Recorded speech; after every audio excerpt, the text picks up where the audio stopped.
Morning, everybody. Good morning. Good morning. There's a new mountain bear. Let's see if we're live. We're moving into our new house now. I took a bath last night for the first time in over a year, and it was unbelievable. To be able to fit in a bathtub again has been. I almost cried. So as soon as I'm done with this stream, we're going to be moving from our little corner of the barn into the house we built right down the street. And by street, I mean our driveway. So today we're going to talk a little bit about what's going on in Ukraine and Russia. Done a little sleuthing. It's very interesting stuff. We have a new mountain bear cartoon, and we have potential false flags on the horizon, and also just a quick analysis of the Hodge twins and just what a grifty little joke those guys are. Oh, man. Oh, and also, yeah, Vox did a great stream yesterday. I'm 100% in favor of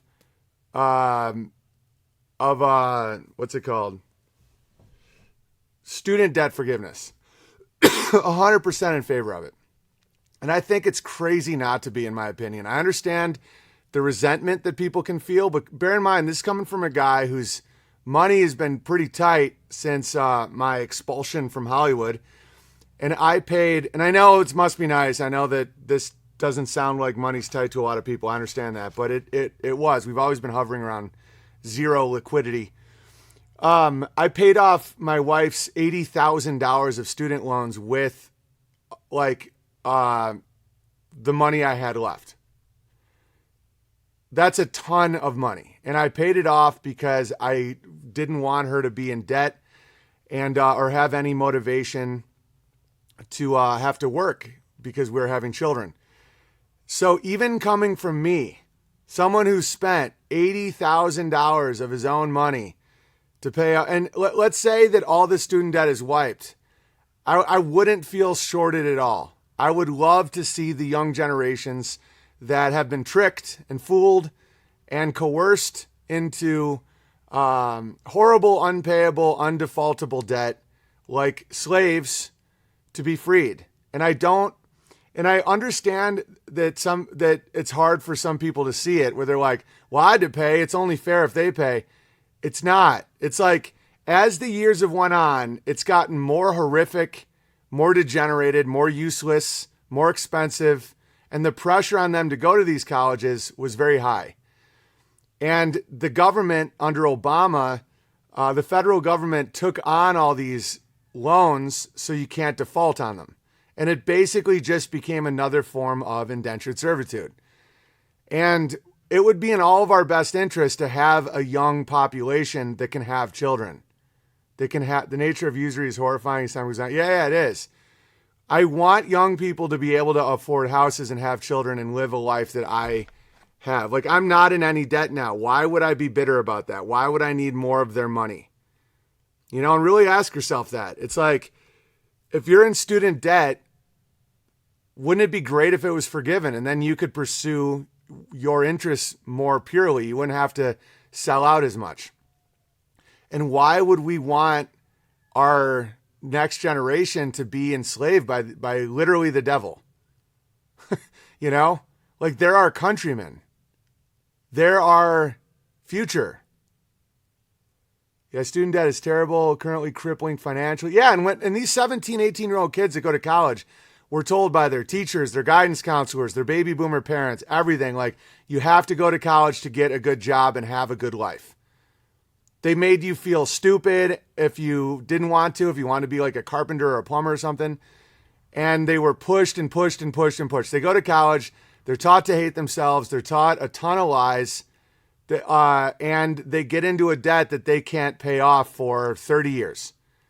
Why would you want that for the people in this nation? You know?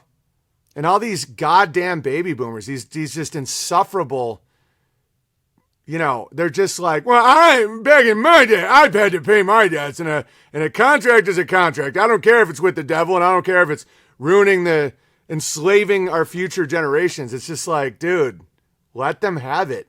I am completely in support of debt forgiveness as someone who in the last 4 years spent $80,000 of a very small amount of income I had to get my wife out of student debt. And I don't feel bitter. I don't feel any of it. I don't feel like if a bunch of people got their debt wiped, that I lost in any way. And neither should you. You know, like the grifting right wing in America is so pathetic. Like these Hodge twins. So someone says, I think Biden in his short time as president has appointed more black women as judges than all the Republican presidents in history. And Hodge twin says, you a clown. Because when they speak with horrible grammar, it makes them appear more credible. Hypocrite Joe Biden filibustered a black female judge Janice Rogers Brown nomination in 2003. Say her name, clown. So the Hodge twins are now taunting the left into approving of more black female judges. It's just so stupid. Debt forgiveness usually comes with other conditions, though. Yeah, I don't think that my opinion is going to change anything. I'm just saying that I do have that opinion, that I do, but how we view the world is important for our lives. And so I just wanted to share that opinion because, I don't know, I just hear a lot of people being really spiteful and bitter about money and about debt and about other people in debt. And why would we want other people to suffer like that? Black endorsing right wing gives boomers a bigger boner than boner pills. 100%. They're like, see, we're not racist. The Hodge twins have our side. We're even more inclusive than the left. Look at Joe Biden. It's just like, dude, in Christianity, you're not supposed to have any female judges. Oh, how dare you? That's old Christianity. Okay, it took me 10 years to pay off my wife's NYU loan, whatever it's done. Yeah, exactly. And it's like these young people, it's like, I know they're infuriating. I know that they, a lot of these like SJW liberal types having their debt forgiven, it's infuriating. But look at the big picture. Like, look way bigger. We don't want to be a slave country. We don't want to have like the average person be a complete fucking slave. And I think people can grow out of their indoctrination. I did. I used to be indoctrinated that you were a bigot. You were evil if you didn't support gay marriage. I used to think that. Because I thought that it was like an old, love is love and who are you to decide? It's insane that I used to think that. Hodge twins are such house niggas. Yeah, speaking of house niggas, let's kick things off with Mountain Bear. And it's amazing, guys. It's amazing. And then we're going to talk a little bit about Ukraine and what's going on over there. It's very interesting. And then I'm going to read some mail, and then I'm going to go move into my new house. All right, here we go. This is one of the funniest things I've ever seen.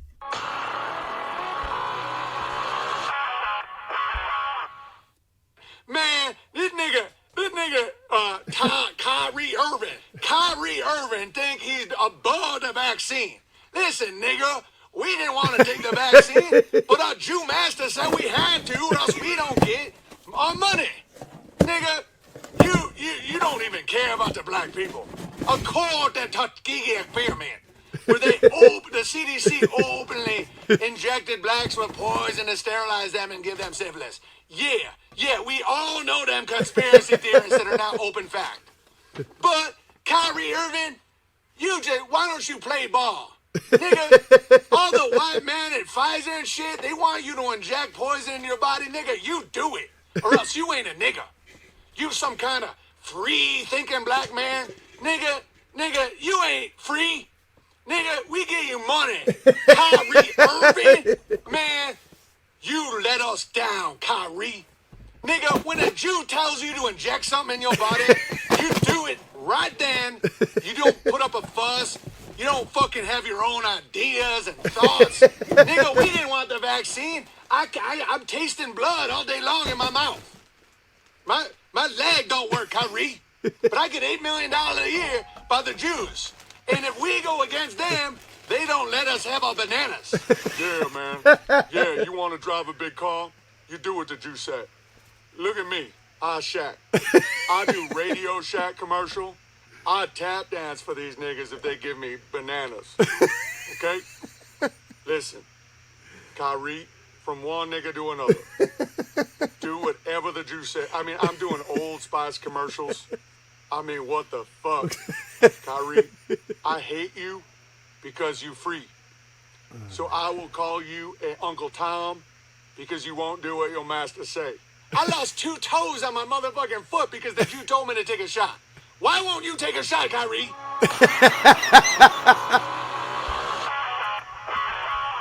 Oh my God. Epic, Mountain Bear.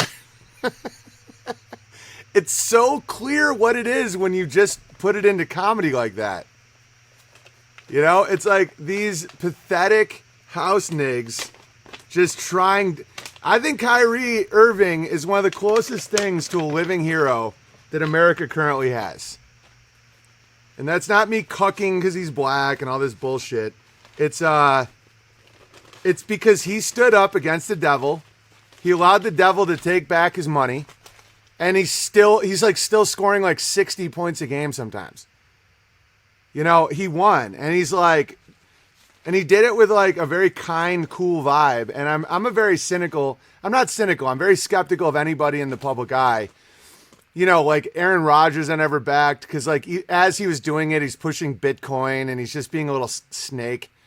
Kyrie Irving legitimately just didn't budge. And then he won. And so to watch these house nigs just like, because like White House nigs did the same thing to me. It's like these comedians is like, oh, Owen Benjamin has lost his mind. Oh, Owen Benjamin won't just kiss the Jew's ring and follow the script. It's like, dude, you're pathetic. Isn't Kyrie into flat earth? Yeah, obviously. By the way, someone just sent me this, which is awesome. I don't know what this is. It appears to be a fox. It's very soft. I'm going to read the letter. And oddly, I just received a whip in the mail, which is perfect timing. So I'm going to read these letters, and then we're going to get into what's actually happening in Ukraine, potentially. And yeah, I was just offered furs and a whip today because my life is fucking hilarious. Kyrie showing up to his own home game as a spectator in the stands is hilarious. Yeah, he's a living man. Yeah, he stayed humble. He didn't, he acted more. This is the irony about what I talked about yesterday with my Owen Benjamin's critical race theory, which is pretty funny. And I got a lot of good feedback from that. Like, longtime Bears were saying it was a really good episode. But Kyrie Irving acted more civilized than I would have. Isn't that interesting? Like, I would have been like, Shaq, you fucking idiot. Pfizer's they want it. You know, Kyrie's just like, man, I play basketball because I love it. And, you know, it's my choice not to take this shot. And I'm like, it inspired me. It inspired me. It really did. I swear to God, I found Kyrie Irving's entire journey inspiring. And now to watch Stephen A. Smith be like, man, the mayor of New York got to do something about Kyrie. And you're just like, dude, you're so pathetic, Stephen A. Smith. You and your little butt boy Shaq. Shaq's like, come on, Kyrie. You think I like this shit they make me do? I gotta eat the banana, though. Speaking of bananas and Ukraine, I'll get to that. This is just from not that long ago. Pro hockey player taunts black opponent with vile racist, blah, blah, blah. A white player in the Ukrainian hockey league blatantly and vilely, blah, blah, blah, threw a banana at him. So first off, I don't think it's racist to suggest potassium for someone who could be cramping.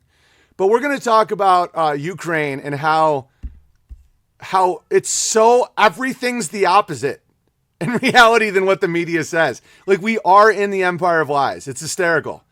Like, the Ukrainians are legitimately genocidal race freaks. And it's hilarious to see that that's who the quote unquote left is backing. And I mean, it's not our fight is the whole thing. Like, I'm not like, oh, we have to denazify Ukraine. It's not, Ukraine isn't I'm not Ukrainian. I think we have a lot more to worry about in America than what the fuck's going on over there. Like some 1,000-year-old struggle between, you know, one type of, you know, vodka monkey and another. I don't care at all. And I don't know. But it's interesting to decode the spellcraft and the narrative of it. So don't think that just because I'm about to do some criticism of the Azov Battalion and how the media is portraying all this in Russia, China, India, all these places, very interesting shit. I'm not pro-Russian per se because it's not my fight. I'm pro-truth, and I'm pro things that are interesting. But I like to analyze this type of stuff because. Oh, and I also just got a great collection from my nigger books. It's called Get That Nigger Off the Field by Art Rust, the oral history of the Negro Leagues. Oh, and even that history is the opposite of what people think. Ask Toronto Jennibear, he knows. The Negro Leagues could have beat the White Leagues. So the whole Jackie Robinson, it's all branding bullshit. It's like to get Jackie Robinson into the White Leagues, the attendance of the Negro Leagues was rising. It's actually the opposite of what everyone thinks. People are starting to get, they were enjoying the Negro Leagues more than the White Leagues. And so to bring Jackie Robinson to the White League Jackie Robinson was actually a sellout. Yeah, they made us play in their gay White League. Exactly. It's the opposite of what people think. All right, let me read these super chats and then we'll talk about that. Odyssey super chat, kind of dickish, but also potential gravy. Okay. Earth is literally inside out. I've been watching you for years, hoping that you or the other flat earthers will. I'm not a flat earther. I'm not. I'm a realm earther, biblical earther, globe skeptic. All right. We'll finally realize how the massive heliocentric lie has been pulled off. It's like none of you honestly care. Yeah, I'm done with that guy. Don't care at all. It's already poison gravy if they're assuming my intention. It's like none of you even care. Okay. Well, now listen to my 8 paragraphs because I gave 33 nonsense coin. No one cares. Why don't you go write yourself a little journal? Oh, but Big Bear, you're leaving the gravy on the table. There's no good gravy from someone who goes, you guys don't even care, okay? Like, you guys don't even fucking care about inside out Earth. Don't you know that the moon is actually like a projector? Don't you know that we're actually living in the donut or like the toroidal sphere? I've heard every fucking theory, and none of you can prove it. None of you can prove it, and that's a fact. Yeah, one second. I gotta tag my buddy.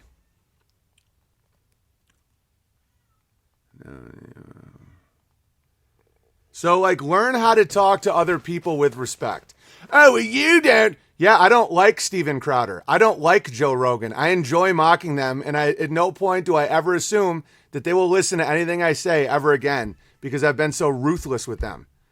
People that I like I was just talking to Chris Gardner, Crow 777, or Vox Day. Have you ever heard me be like, it's not like you even care? No, because that's not how men talk to one another. You know, I've like Eric Dubé is a perfect example. There's been some comments because I've been making fun of him again. Savanier, oh, I'm about to turn your mind to gravy. He doesn't know how to interact with men properly. If you start, it's one thing to make fun of each other in a fun way. Like if you're friends, but if you're just coming to a random guy and you're like, it's not like you even care, but here's the fucking gravy.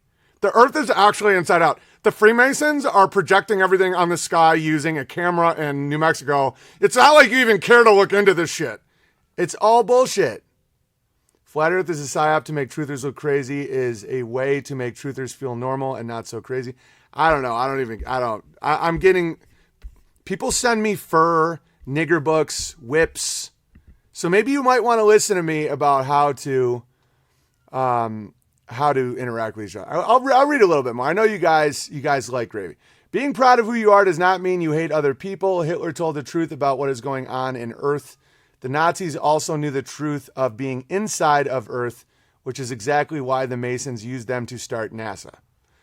Old globular maps are actually inside out. You can logically conclude this when you take a closer look at the longitude-latitude lines and can see that they are converging and diverging in the exact opposite. There's no curve, though. I keep having the same talk with all these people. It's like, well, it's like there is no discernible curve on the ground. I don't even know if Hitler was a real guy, all right? He seems a lot like Gary and Terry. I don't know if they were ever Let me just, before I read the rest of the super chats, Like, let me just show you something really funny. This is the real life, quote unquote, real life Gary and Terry. All right, this is on their wedding day. All right, I am about to make a proposition that the Gary and Terry that I've invented is more real than this. Declare that you are now legally married. So congratulations to you both.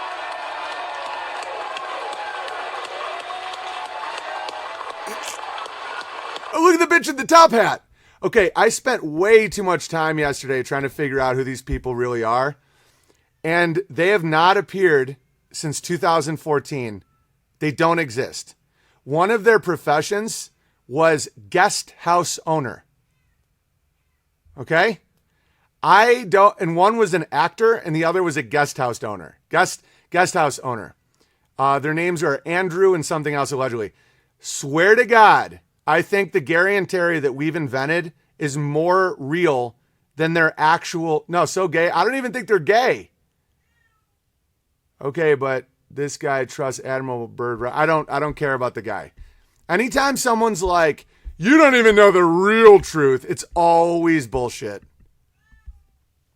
All right.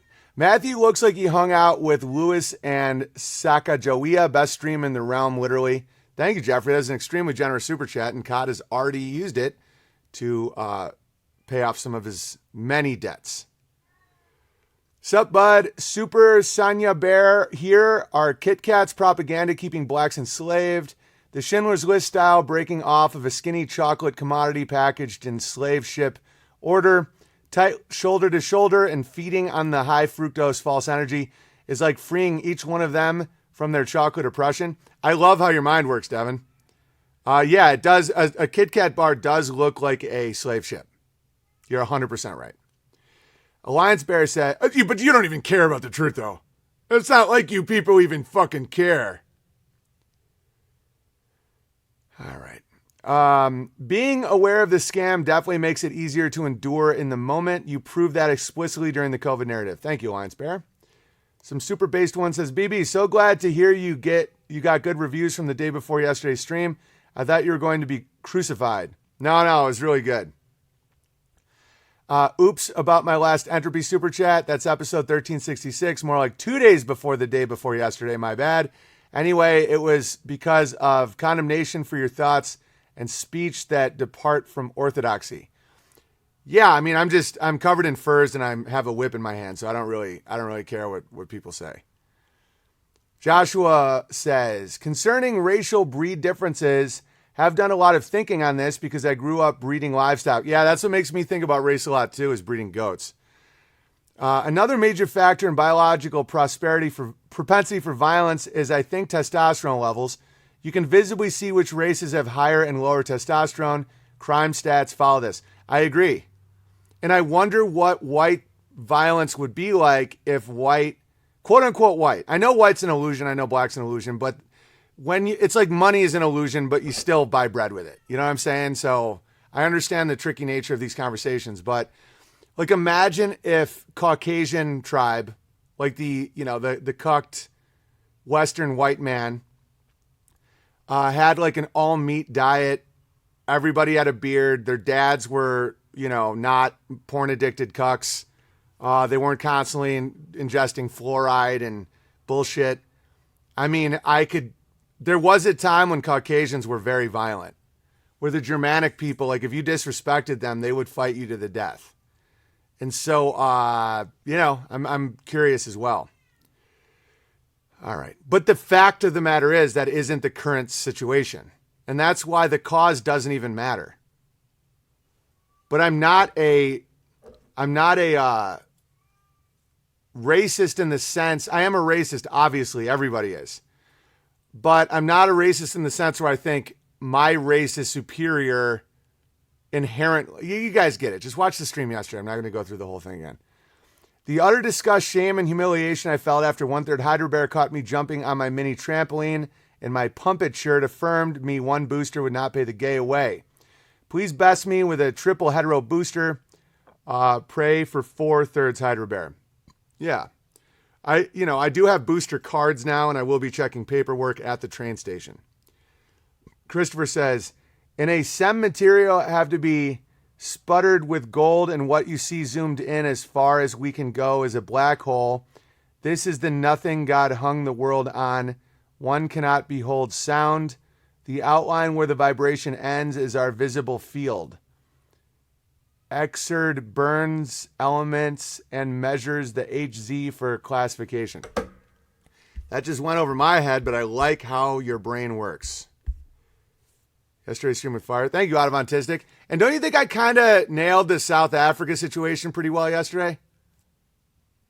BB, I bet you can't play that new Mountain Bear cartoon without laughing. I will for my mom. Here we go. Let's watch the Mountain Bear again, and then we'll continue. By the way, I do believe Gary and Terry is one of the fakest thing. I think Gary and Terry are more real than the actual Gary and Terry. There we go.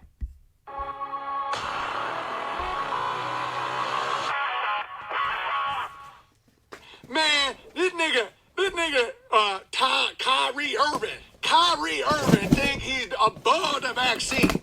Listen, nigga, we didn't want to take the vaccine, but our Jew master said we had to, or else we don't get more money. Nigga, you don't even care about the black people.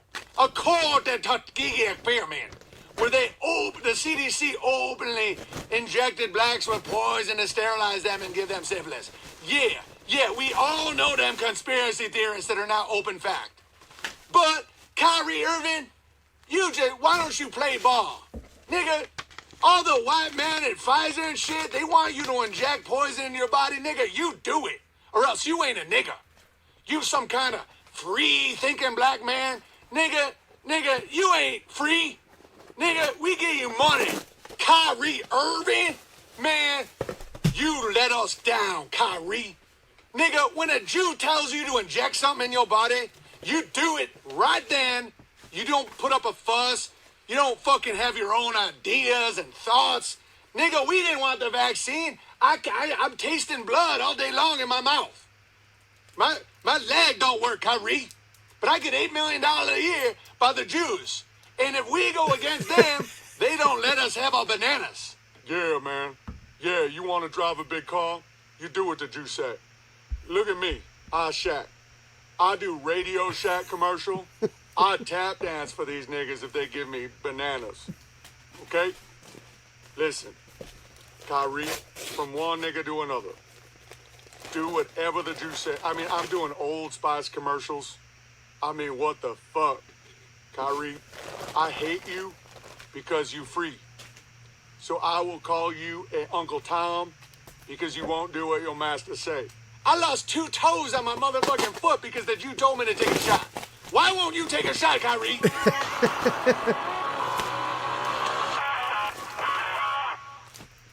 All right. Well done, Mountain Bear. If you want to watch that, please share it around. Download it and censor it if you want. Just beeps from unbearablesmedia.com and blast it. Tag everybody in it. Because I would be honored if Kyrie actually saw that. It would be hilarious. Because you know he thinks those guys suck. I just got a flat earth Frisbee. But he takes the high road and doesn't explicitly say that he hates them. But there's no way unless he's just like above hate or some shit. But I mean, they're just so terrible. But can you turn the Frisbee inside out, says God? Maybe that guy's totally right. Maybe we're in inside out Earth and everything he's 100. I don't care. I don't like people like that. Loving the mink stole, BB. Thank you, Rebecca Bear. I also check out what else I got in the mail. A whip. Come on, Kyrie. Come on, take the shot. Take the shot, Kyrie. If not, they make me beat you with the whip, Kyrie. Come on, I'm Shaq. I could have retired a year ago, but they make me do stuff for bananas. All right.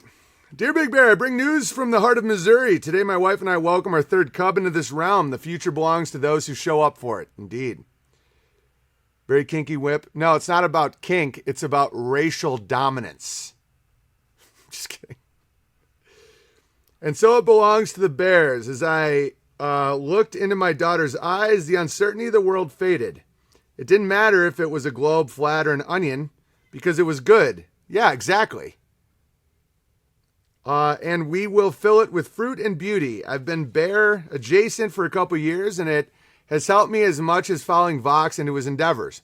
About a week ago, you brought up the issue of sadness when OG Bears go missing and a tinge of sadness set in. My request, green sleeves in memory of Veritas Bear. Absolutely. And for Kyneton Bear, why do seagulls live by the sea? Because if they lived by the bay, they'd be bagels. Might be verified as Bugbear. Welcome, Bugbear.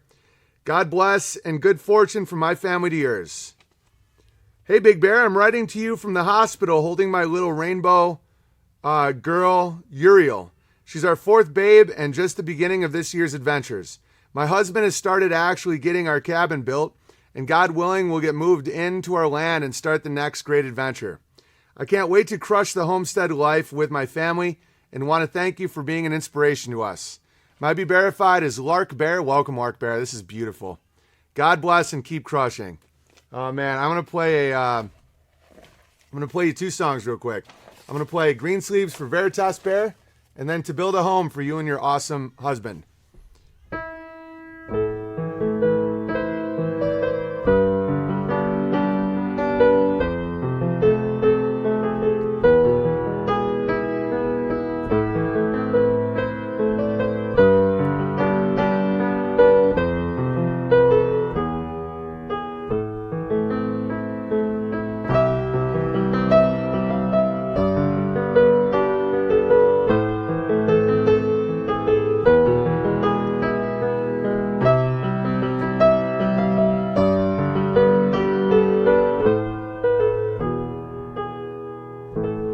All right, this one's for you and your new baby and your new house, your new cabin.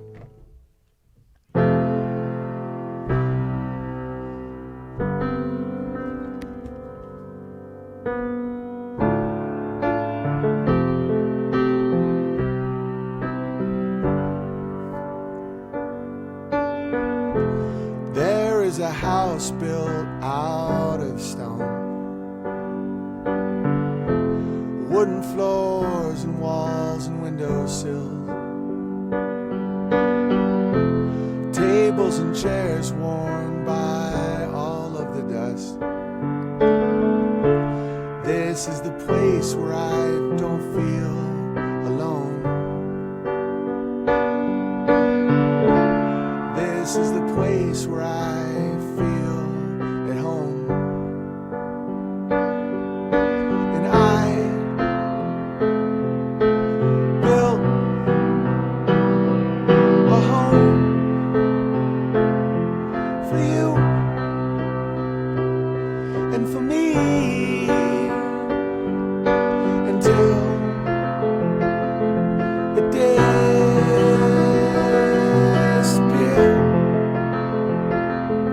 from you and for me. And now the time to live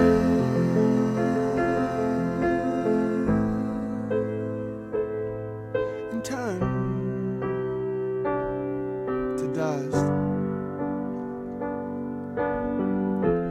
Out in the garden where we planted the seeds, there is a tree as old as me. By the cracks of her skin, I climbed to the top. I climbed the tree to see the world. When the gusts came around to blow me down, I held on as tightly as you held on me. I held on as tightly as you held on me. And I built a home for you and for me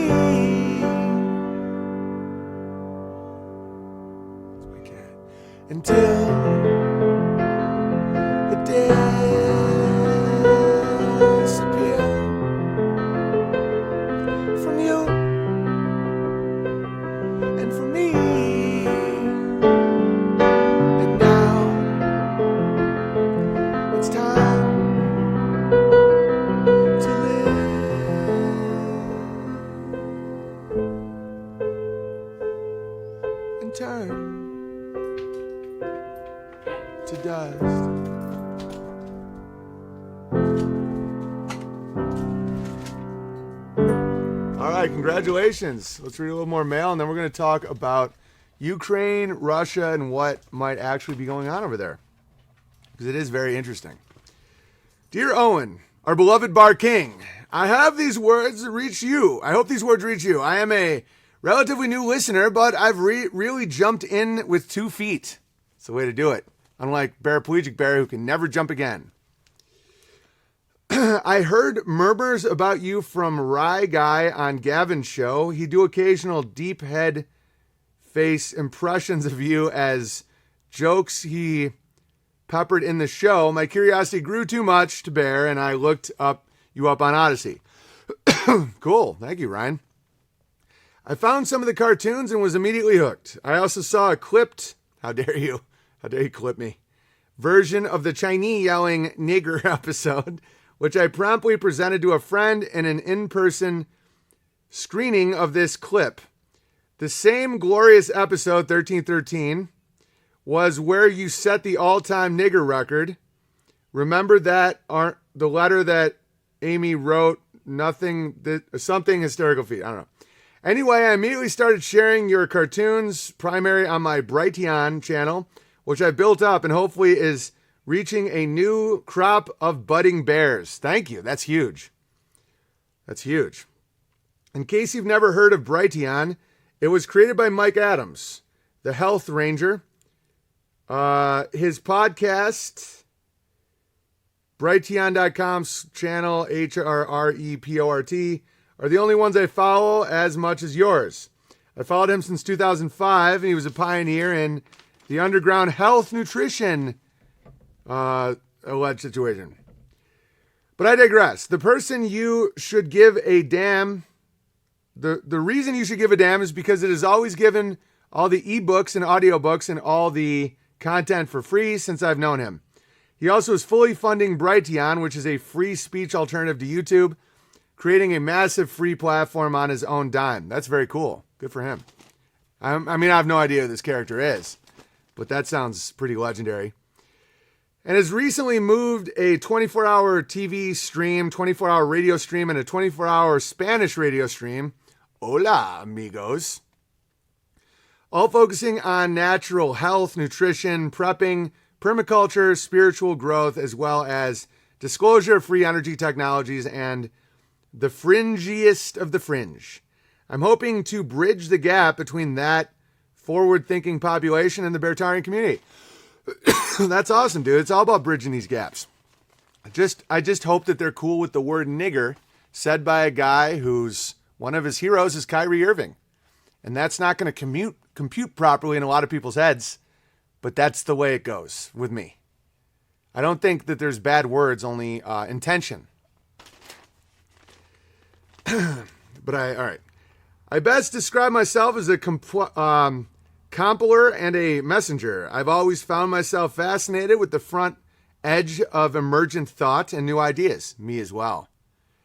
Right now I'm draped in fur and I'm holding a whip. All right. And the bridge won't be wheelchair accessible either. No. Paraplegic Bear, you're not allowed. Wife is starting up a local produce box co-op. She is crushing so hard. That's awesome. Mike Adams, the Health Ranger, does some good reporting and made a hoot platform, but he pushes fear and constantly pushes the nuke threat, says Weiss. Yeah, but that's all right. If I still believed nuclear bombs were real, I'd probably be pretty freaked out too. I like men of action, and I like men that produce and create. I don't like fear porn and nuclear. Like, the more you look into nuclear bombs, the more of an absolute joke it is. But I do have compassion for people that still are under certain fear spells. Because, like, why wouldn't you be scared about it you still shouldn't be scared. Because it's gay to be scared. And hopefully Mike Adams doesn't strap on a pair of rollerblades every morning and, wear spandex. That would be jarring. But Mike Adams, yes, he is a bit and deep into the fear, but we all do our best. Yeah, and hopefully we can help a guy like that be less afraid. Like, these days, I'm doing really well, like, just in my life, and I know a lot of you guys are as well. I'm not as threatened by people anymore. I'm not as like, oh, I don't want a fearful guy around. I'm like, well, hope maybe we can lower his fear. And if he keeps being a buzzkill, he's not allowed. I don't know. I'm coming in my airship with Rhino Bear, ADA approved captain's cabin. No, you're not. You will not be approved for landing, Paraplegic Bear. I'm telling you right now, you land anywhere near me, Paraplegic Bear, I will ramp you. I will roll you right off a cliff. Anyway, I'm going to keep reading. No, anybody that built something, like the guy who made Gab, endless respect for him at this point. Because he built something, followed through, withstood during trials, battles. He was a donor to Nick Fuentes' super PAC. I find that retarded. Does that take away from my respect for a man that built something like that? Not a bit. I think moving forward, it's not about lining up with all your beliefs with someone else. Yeah, Andrew Torb is an absolute legend. Yeah, anybody could pick him apart and be like, look at what he said here, and look at how he is this, and is he really this? And I'm like, dude, he built an alternative to Twitter when everyone else was just bitching. Amazing. That Kyrie Irving didn't take the vax, gave up $10 million, showed the world through his actions without freaking out. I would have acted more like a monkey than Kyrie Irving. Fact. I would have thrown bananas at Stephen A. Smith. That alone gives me so much. I have so much respect for that. I like people that can withstand pressure, and I like people that build. And after that, I don't care. Like, being freaked out about nuclear bombs is the last thing I care about. Crow 777 recording a new nuke episode coming out soon. Must listen to episode. Yeah. Weiss, you're an urban Jew. You get a little freaked out by shit too. And I still love you. I still consider you a friend. Close friend. I really like David Weiss. But to me, you know how you view the Brightian guy? Like, you're like, oh, he pushes fear porn. To me, you're a scared little city Jew. You're not wearing furs right now. You're not holding a whip. And I still love you, man. Like, a lot of people could come up to me and be like, oh, look at David Weiss. He's a little scared city Jew. And I'm like, he's cool, man. He's a good guy. Granted, he's always like looking out his window, like clutching the pain with like white knuckles, wondering if he's going to be able to get into a grocery store. But I still think he's a great human being, and so, I'm trying not to be super judgy about people in fear, because the world is, it's so illusionary, but I see how it can scare people. I get scared by scary movies. It's so funny. I'm not remotely scared about war, nukes, nothing, zero. I'm not scared about anybody coming for me or taking anything from me, zero. And I've had actual death threats, and it doesn't even enter my mind. If I was to watch, like, swear to God, guys, like Nightmare on Elm Street, I would cover my eyes. I would literally be like this. So don't think I'm not capable of fear. I'm extremely scarable with anything on a TV screen. Like certain music, certain camera angles, like a feeling of something's lurking and watching, and then bang, it jumps out. I'm like, oh, fuck. I'm like a black dude. It's one reason why I think I understand the black-white shit so well, is because, like, I would yell at a fucking movie screen. It's totally in my nature to be like, dude, he's behind the tree. And all the whites are like, the movie can't hear you. And I'm like, oh, God, I'm just freaking out right now, man. It's why I don't watch scary movies, ever. I hate Jaws. I thought you said I hate Jews, Mama Bear. Spider dreams. I've had night terror issues. So don't think I just don't have fear. I just don't have fear for the shit that I know is a laughable joke. Granted, the movies are a laughable joke, but it's like, I don't know, it just really scares me. Like, if I watch a scary movie, I'm a mess. But, I can get death threats, media attacks, all kinds of crazy shit. The sound of wolves in the not so far distance, And I'm like, this is great. A babysitter showed me Nightmare on Elm Street when I was 10. I slept with the lights on for a year. Yeah, and the whole, like, they get you when you're asleep. You can really die in your sleep. That's fucking terrifying. The movie Pet Sematary I saw when I was a kid scared me for years. Like the Zelda, Rachel, like that's horrifying to me. It still scares me. I didn't go into the basement in the house I grew up in for years because I grew up in a small, like, really old house. And when we did an addition, we knocked on the walls. And man, if I knew what I know now then, there was like newspaper articles and old clothing and seeds and shit.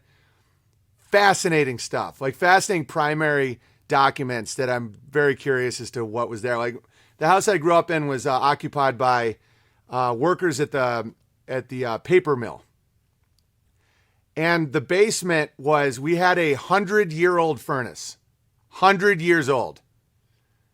It was built in like 1880. Dude, it might have been, I don't know. It's just, like if I went down the basement, and it was one of those basements that's super creepy, super like scary. Like right now at 41, I don't want to go in that basement. And it was all because of Pet Sematary. It was like, there was this creepy old bitch in the basement just going, Rachel. And dude, still scares me. Right now, it still scares me. Still scaring me. Right now, I'm garnished with fur. I have weapons all around me. There's 3 knives within. I can see 3 knives, and there's a whip right there. And I'm scared at going into my basement growing up. What I'm not scared of is any of the bullshit that most people are scared of, because it's total bullshit. All right.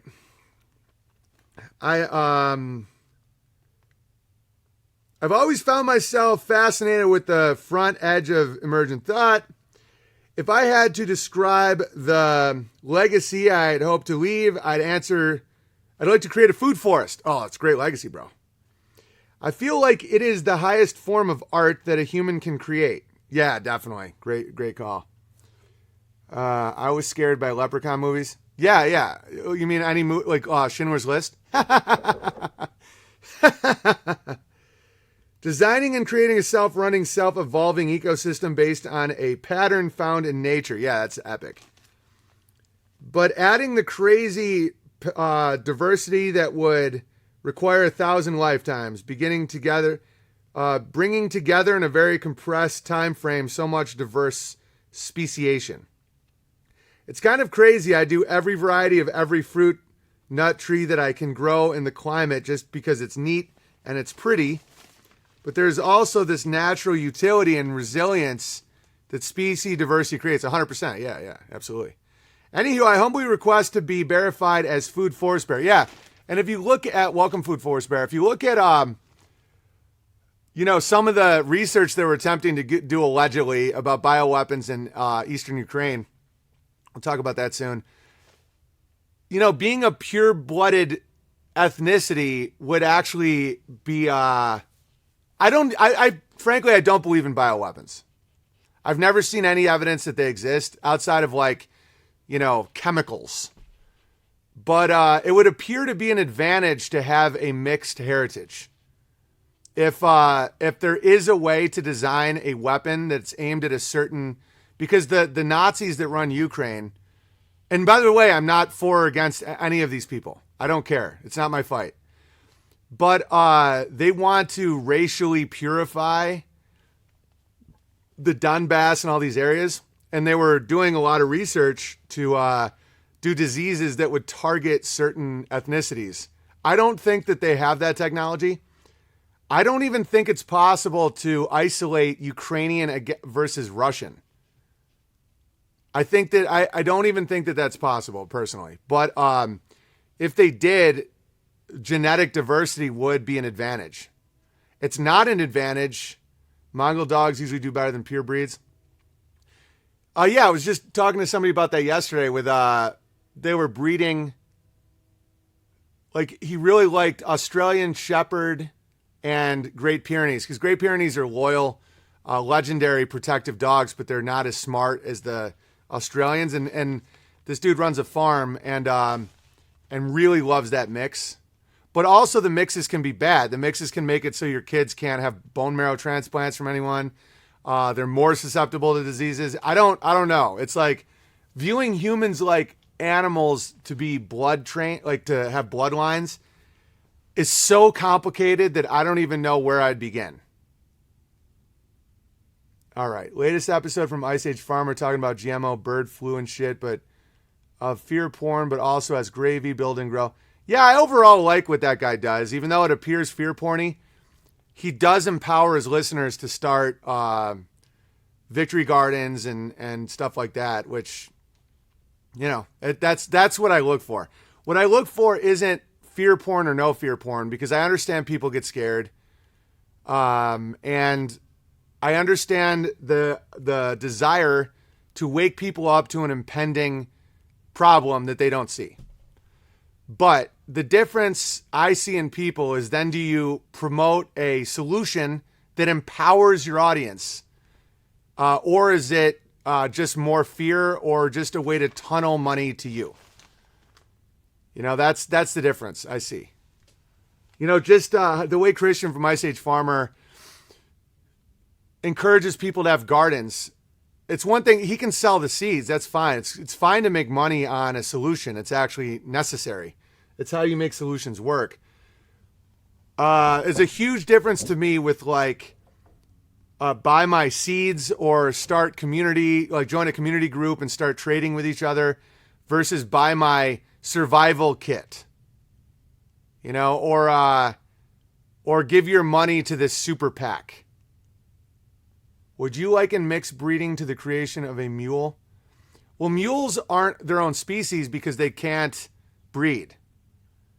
You know, there's ligers where you have a lion tiger that are pretty fucking amazing looking, but they can't breed. So that's how you know they're different species. You can breed a lion and a tiger, but their offspring are infertile. Same with, I believe that's how mules are as well. All right, anyway. My brother wanted to be white and listened to Johnny Rebel and gave a wink and a nod to that, but also adopted a bit of the white people hate our kind mentality. What are we talking about? Okay. I'm 39, born in Bronx. I missed a part. Raised in northern Westchester, schooled in U of Illinois. And SUNY Geneseo. I know SUNY Geneseo. My parents are both of the Brahmin caste and are from the Calcutta region. Oh, you guys know how to stomp an N-word. To look back at my life, much of it seems so sad and lame. Growing up Bengali, I always felt a bit of an outsider. My brother wanted to be white and listened to Johnny Rebel and gave a wink and a nod to that, but also adopted a bit of the white people hate our kind mentality that my dad had and still has. Growing up Hindu, thought Indians, usually Southern Indians who were Christians, were sellouts. I feel quite the opposite now. Christians, and you could argue Muslims, are the ones holding the line in health freedom, homesteading, free speech, sound money, generational wealth, pro-God, pro-family, self-autonomy. Yeah, the Hindus are, there's a lot of beautiful shit in Hinduism, a lot of cool, ancient, spiritual knowledge, but overall, it's just a slave system. It's just a banking system, in my opinion. And I think it's crazy. And I know that's from an outsider's perspective, but Jim Brewer on Sam Tripoli was good gravy and hilarious. That's good. I like that guy. Yeah, the serpent has released a little bit for the next grip. And don't worry, it's coming. And so now you're seeing a little more like comedy out there and a little more balls and people talking. And, you know, you're going to be like, oh, this guy. I'm getting a lot more videos of people getting it or doing funny stuff. But watch for the next shoe to drop, because it will. There's been a release, like the COVID thing is releasing a little bit, but the serpent releases a little to get a better grip for the next squeeze. And I only respect people that can operate during the squeeze. You know, when they release a little bit and let people feel normal a little bit, that behavior is irrelevant to me. It's like when you're in it, can you see it? And so I do have respect for Jim Brewer because he did. But a lot of these people didn't, and they never will, in my opinion. All right. Hindu Buddhist folks making a splash or getting banned. You don't see any Hindu or Buddhist. My father's response to me, bad talking Hindus, is that they are too busy working to follow all that bacchanal. But my response would be that those hedge fund managers and engineers and doctors and Ivy League elite school graduates all spout leftist garbage and got the clot shot. At least the Indian Bengalis born in America. Yeah, they're slaves. Total slaves. Having a lot of money and a fancy car doesn't mean you're free. That's not success. Kyrie Irving was the only guy that was actually free. Stephen A. Smith and Shaq are probably... Shaq is definitely richer than Kyrie Irving, but he is absolutely a slave. And so when you're looking at these classes of people, they're operating 100% controlled. You want your banana? Take the shot. And then you have people like the Christians and Muslims in this region are way, way more dialed into truth. Not everyone. I know there's some Hindus that are dialed in, and there's some Christians and Muslims that are retards, obviously. But it's the Abrahamic religions obviously are more garnered toward the individual's ability to see truth for themselves. Novak stood up too. Yeah, totally. But I don't know. Kyrie Irving, I just think is such a legend because Novak didn't win as much as Kyrie, like dramatically won, which I find amazing. My parents think I'm nuts when I moved to Virginia in the rural winery parts near Charlottesville to somehow pursue permaculture and buy land and plant fruit trees. Yeah, you sound like a legend. I mean, the Brahmin castes are super smart. I mean, you could do, I don't know what it is. Again, I can't I can't prove why. I can't prove if it's, if different castes could be that smart if given different opportunities. I have no idea. And that's how you know that dark skin doesn't mean dumb, because the Brahmin castes have been bred. In my opinion, I can't prove this. There's been a selective breeding process where they're super fucking smart. Super smart, a lot of those guys. Now, culturally, they're very different. That's why it's like, to just mix all these cultures together doesn't seem to work very well. But, you know, white smart, brown dumb is clearly not true. You can say overall when you're looking at like urban blacks versus like urban rural whites, but it's like some of the smartest people in the world have brown skin. Oh, you're such a sellout. Well, then you're too dumb to understand what I'm saying. You know, all the whites that are like, oh no, whites are just way better. It's like, you don't, it's so funny. Like some of the most white pride IQ guys are too dumb to understand what I'm even saying right now, which is so interesting. The South Indians can be quite charismatic and confident, more enterprising than East Asians for sure. Well, I mean, a lot of the southern lower caste Indians are more like into magic.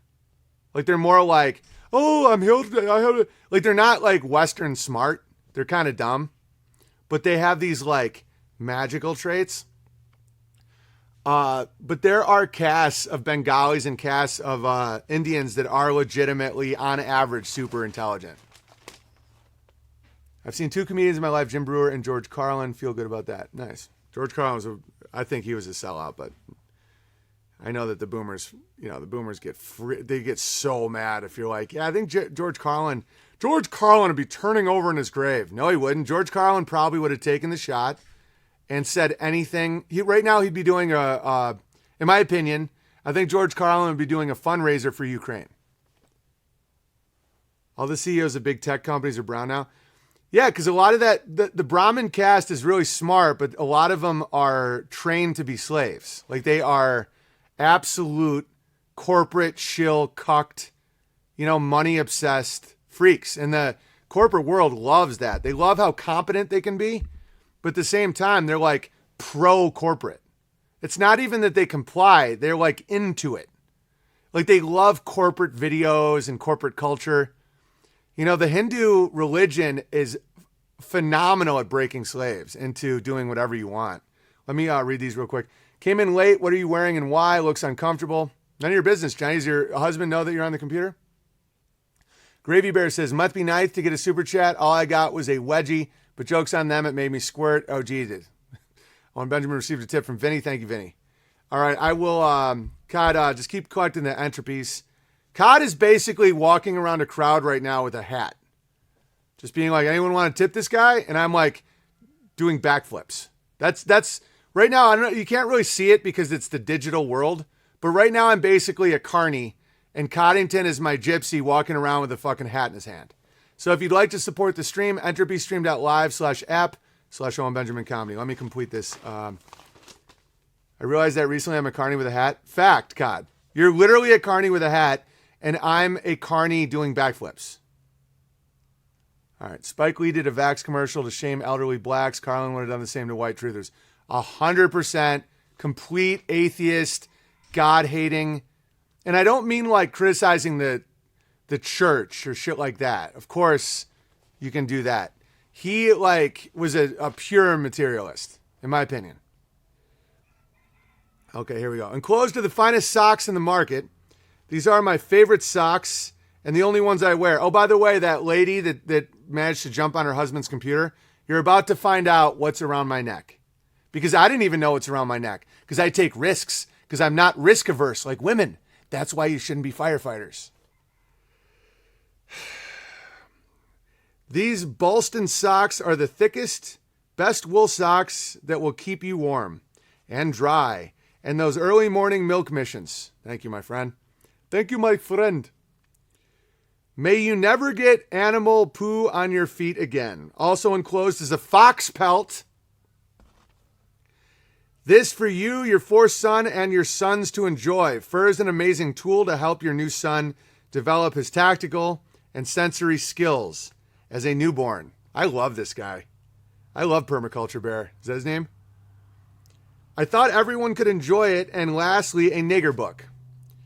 A new one for the collection. This is something you might exclaim to a fox trying to eat your chickens, possibly while wielding a shotgun. In Minecraft for those with vaccine damage. Also, some gas money. Thank you, bro. Appreciate it. You just put some money in my hat. Thank you for forever breaking spells. Bear fruit, my brother. Rahul. P.S. Something play Carole King. So can you play Carole King So Far Away? I doubt it. I'd have to super chat myself, but I can look into it. Just because this letter was so legendary and your gifts were incredible. So far away. I don't know. I can't hear it in my head. PPS, this is a long shot, but fill your home with the sounds of Rachmaninoff. I love Rachmaninoff. Rhapsody on the theme of Paganini. Yeah, Paganini used to evoke so much emotion in the people. I think his name was Paganini. Paganini. Pagan. Very interesting stuff, right? You might have heard it in Groundhog's Day. I love that shit. Rachmaninoff's what's the name again? Rhapsody on the theme of Paganini. I will definitely listen to that later. As I am running around in my furs. Hey, love, I got an awesome fox pelt and a whip. Yeah. Hey, Walter, do you want a fox pelt? Yeah. Well, I mean, you don't get to keep it, but you get to touch it. Okay, can I go see right now? You can come up and see it, but you can't stay long, but you can look at it. Okay. Dear Owen, please read in the NPR voice. Having heard your plea for help concerning your empty P.O. box, I am rushing this package in hope to alleviate stress. Please find enclosed a booster, which includes the $8 to $10 for petrol to cover the cost of the round trip.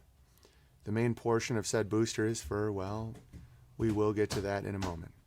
I'll finish reading that in a second. Hey, buddy, come here. Look at this. Wow. Come here, my boy. This was sent to us by Permaculture Bear. Oh. You want to wear it like a king? Yeah. There you go, buddy.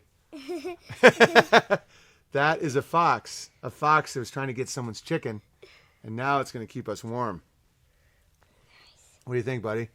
It's big and nice and soft. Are you having fun out there? Yeah. All right, go help Mommy. Okay. Good to see you, buddy. All right. NPR voice. Let's get back to it.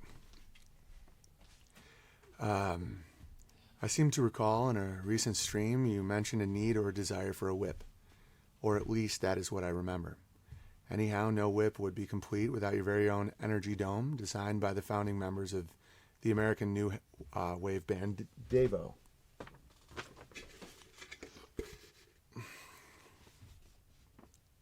According to Mothers Bach and Casal, the dome is designed to capture energy escaping from the top of your head. Are you okay, bud?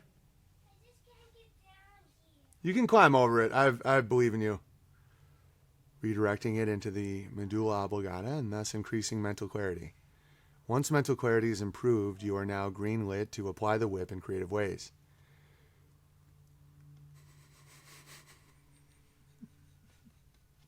It's such a perfect call to do NPR voice. Once mental clarity is improved, you are now green-lit to apply the whip in creative ways, such as whipping guys in wheelchairs who refuse to push themselves with their own God-given arms. Below is the beginning of a parody of the band iconic song Whip It.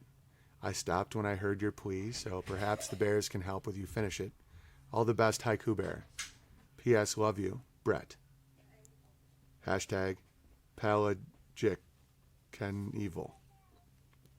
Crack that whip. Give the nigs the slip. Step on the crack. They'll shoot you in the back. When a white boy comes along, you must whip him. Before he hangs around too long, you must whip him. You know he's up to something. You must whip him. Whip him good. You must whip him. Whip him good. Okay, that was an incredible journey. So, just to tie it all together, where's the whip? I don't know what I did with my whip. And before you want to go back in time to the 80s when everything made sense, that was the 80s. It was retarded. Just totally insane.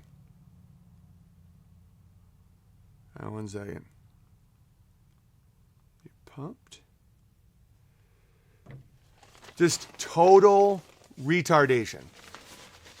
The people that are like, back in my day, everything made a lot of sense. They wore these hats. They saw people in concert wearing these hats and they're like, that's great. All right. These were, everyone was on coke. So much coke. That's why you go back and you watch a lot of those videos. You're like, everybody's just sweating and freaking out on coke. And so their memory was it was a great time. But in reality, it was terrible. In my opinion. Ooh, nice. A little super chat for the Big Bear. And by the way, just real quick about Ukraine, Russia. So I was listening to this guy, Gonzo Lira, who seems like he's a plethora of information about what's happening in Ukraine. And he gives off a little bit of a spook vibe, like he might be some form of intelligence agent, but I'm not opposed to that anyway. Everyone's got to get a job somewhere, you know? That it doesn't even discredit him or discount him at all, but he does. I'm always like, what's your job?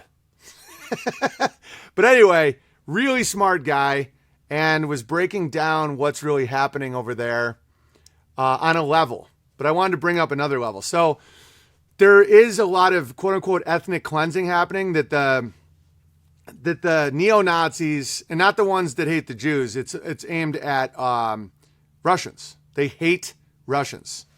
And they're all about killing, executing people with Russian ethnicity. And so this battalion, the Azov battalion, was originally a soccer hooligans club. Swear to God. Wasn't he Coach Red Pill? Yeah. I've been watching him. Yeah, he's interesting. But anybody that's getting 7,000 live viewers on YouTube without any hiccup of censorship, I don't know. I mean, I'm glad I always like having different views of topics, but you just always have to question when someone is that not censored on YouTube. But who knows? Maybe he got through the cracks somehow. But a lot of what he's saying is provably true, which is why I value his information. But, you know, at the same time, it's like, Gonzo is great. Yeah, I do. I enjoy it. I just listen to a lot of them. I just wanted to break down a lot of the information that he was saying. So, Putin has been pressured by his own people to denazify Ukraine. Ukraine was, in 2014, they overthrew their leader, and they used these like hooligan type guys, basically brown shirt types, as muscle for these events. Those people have since gained a lot of traction in the ideology of the region and in politics. And so Zelensky, the poor bastard, I mean, I swear to God, I feel kind of bad for the guy. If he's using red pill, he's inadvertently pushing the binary. Yeah. The binary is obviously ridiculous, but again, we're all using flawed grammar. You know, I try not to do purity spirals anymore. Isn't he a MGTOW guy? Yeah. We don't need to, we're just going to talk about his information. So, you can credibly look at his information, and it's definitely mostly real. There was gravy about the NATO general possibly being in Mariupol, allegedly. So what happened is a lot of these like brown shirt type, thug type, ethno cleansing types, what he says makes the most sense. Yeah, totally. My inner knowing, my inner tuning fork, as Matt from Quantum calls it, approves of him overall. He gives off a bit of a spook vibe to me, but that's okay. I'm not even like super against intelligence people. I'm against the agendas a lot of them push, but as people, I don't, unless I know what their agenda is, I'm not even, I don't do those sweeping things. Like just an analyst or just a guy, I don't, second-rate Nazis don't even hate the Jewish piece. Anyway, so this happens a lot after overthrow. So after overthrow, they use puppets, like Zelensky's a puppet, and a neo-Nazi type guy, and they are neo-Nazis, like by definition. It's like they love Adolf Hitler. They are all about ethnic purity. They're all about extreme violence, all that shit. That is a thing. Despite those people are the ones that call everyone Nazis, by the way. It's really interesting. I don't need to go down the whole rabbit hole. It's just all bullshit, but there is like some okay, so there are people that are into ethnic brutality, ethnic cleansing, and these people are specifically aimed against Russians, which is a joke because Ukrainians are basically Russians. You know, and it's a similar joke with Jews. I don't personally believe there's a Jewish ethnicity. You have Ashkenazi, Sephardic. You have like certain vibes and looks from like Khazarians or the Spanish type. But if you look at the Wallenbergs in Sweden, they're like tall Nordic, quote unquote, Jews. It's like, I think that the trick of Russian or Ukraine happens with white or Jew as well. But I don't know. It's so complicated and weird. But anyway, so they get these guys to do all the dirty work. They're like thugs. And then they put Zelensky in. The guy the rich oligarch who owns the TV production company that had Zelensky play the role of a president of Ukraine. The name of the show was like Servant of the People. They start a real political party called Servant of the People. They off the back of the hatred that the people had for the last regime, he becomes president, 2019. He's a puppet for all of these neo-Nazi tactics of like making Ukraine not Russia. And so because that is a flawed worldview, it's a worldview where morality is based on your bloodlines, which is wrong. And I'm not saying that as like in an SJW, like I'm one of the good guys. It is functionally wrong. It's biblically incorrect in my opinion, and it's a weak position. Where if you think that don't get me wrong, I'm against mass migration. I don't think a lot of cultures mix well with other cultures. I'm not saying that there isn't a need for homogeny in a nation. I'm not saying that. But to say good, like goodness comes from your bloodlines is factually incorrect. And it's a joke from an outside perspective to see how close Russian and Ukraine is. It's similar to like Pakistan and India, where it's like, I see them as like the same. I'm like, you eat the same shit. You look the same to me. You bobble your head the same. I'm like, how are you guys obsessed with your racial differences? You know, it's the same with like, the Scottish and the English and, it's from an outside point of view, it's like white people squabbling, you know? And so if you're defining your success based on your racial purity, you are in a weak position. And so those people are in a losing position. And the West gets to eat from the trough of that losing position. Okay, so white people squabbling that. So Joe Biden's family has been eating in Ukraine for a while. You have Hunter Biden and all that. That's only one level. There's way deeper levels. That's the puppet level. That's the level where the guy Joe Biden basically serves tea to the next rung of masters. Like, these aren't real people. You say my friend the same way. Yeah, exactly. So, but they still eat from the trough. And there's so much corruption in Ukraine, tons of natural resources, smart people, competent people. But they're the poorest country in Europe, technically Europe. Always a trinity of levels, at least, yeah. And so it's because of the corruption. That's why the West loves Ukraine and wants it to keep being a fallen state. It's been a fallen state for a while. And so its resources and its human capital can be exploited endlessly by, Pelosi, Romney, Clinton's, all eating at the trough. Exactly. It's white on white crime, says Black Lady Bear. Exactly. Yeah, right. If you look at the violence level of the Azov battalion, it makes you really wonder about, what race is and motivators and all that. Anyway, so Putin isn't the madman. Like obviously we all know the media is full of shit, but it's completely the opposite. It's like a full inversion where there's been thousands of genocidal killings in Eastern Ukraine by this neo-Nazi type ideology. Children, old people, all of it. Because they want to de-Russia, they want to make Ukraine not Russian, even though it's a joke because they're genetically identical, basically. And so Putin has been under a lot of pressure to fight against that, to protect his people. And then you add on to the fact that NATO, this super corrupt relic of the Cold War and World War II, it's a relic of World War II. It's junk. NATO is junk.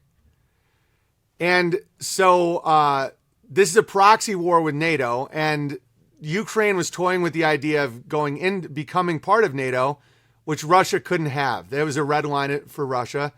So now what's Russia doing in Ukraine is Russia is not trying to capture Ukraine. They don't want to rule Ukraine. They don't want to take the cities. They want to destroy their military and denazify. Like all the people that take selfies and brag with their swastika fists, gutting Russians like pigs. Like they really do see them as lesser, as non-human. He wants them all dead. The Russian people want them all dead. So as American media is saying that all the atrocities are being done by the Russians, it's actually the opposite. But now the Russians are about to get very, very violent, in my opinion. But now they will take it all. Yeah. Because what's been happening that we aren't seeing is the Azov battalion, these like neo-Nazi Ukrainian types, have been brutally torturing, stabbing, and killing Russian POWs. Brutally. War crime, war crime, war crime. And then you have the Zelensky puppet, this actor, a literal comedian, saying that the Russians are doing all these war crimes when it's literally the opposite. Those videos are being played on national television in Russia, China, India. Think about how emotionally charged these people are now. At first, the Russians were viewing the Ukrainian situation as brothers. Like the Ukrainians are basically Russians. They're going to go in, they're going to topple these people that have been committing genocide on their border, and they want to join NATO. And so they were tiptoeing around. They weren't trying to cause a big fuss. Literally, it was the opposite of what the West was reporting. And now that's changing, completely changing. So now, and Ukraine could never have won. At no point could they have beaten Russia. The Red Army is unbelievable. NPR made the claim Russian soldiers were raping children 2 days ago. Yeah. But see, the propaganda it works until a man says enough. The lies only work if you accept the shame, accept the bullshit. Russia's about to fucking kill everybody. And it's okay, so now the Russian people, like 9 digits of people, millions and millions and millions of people, China, India.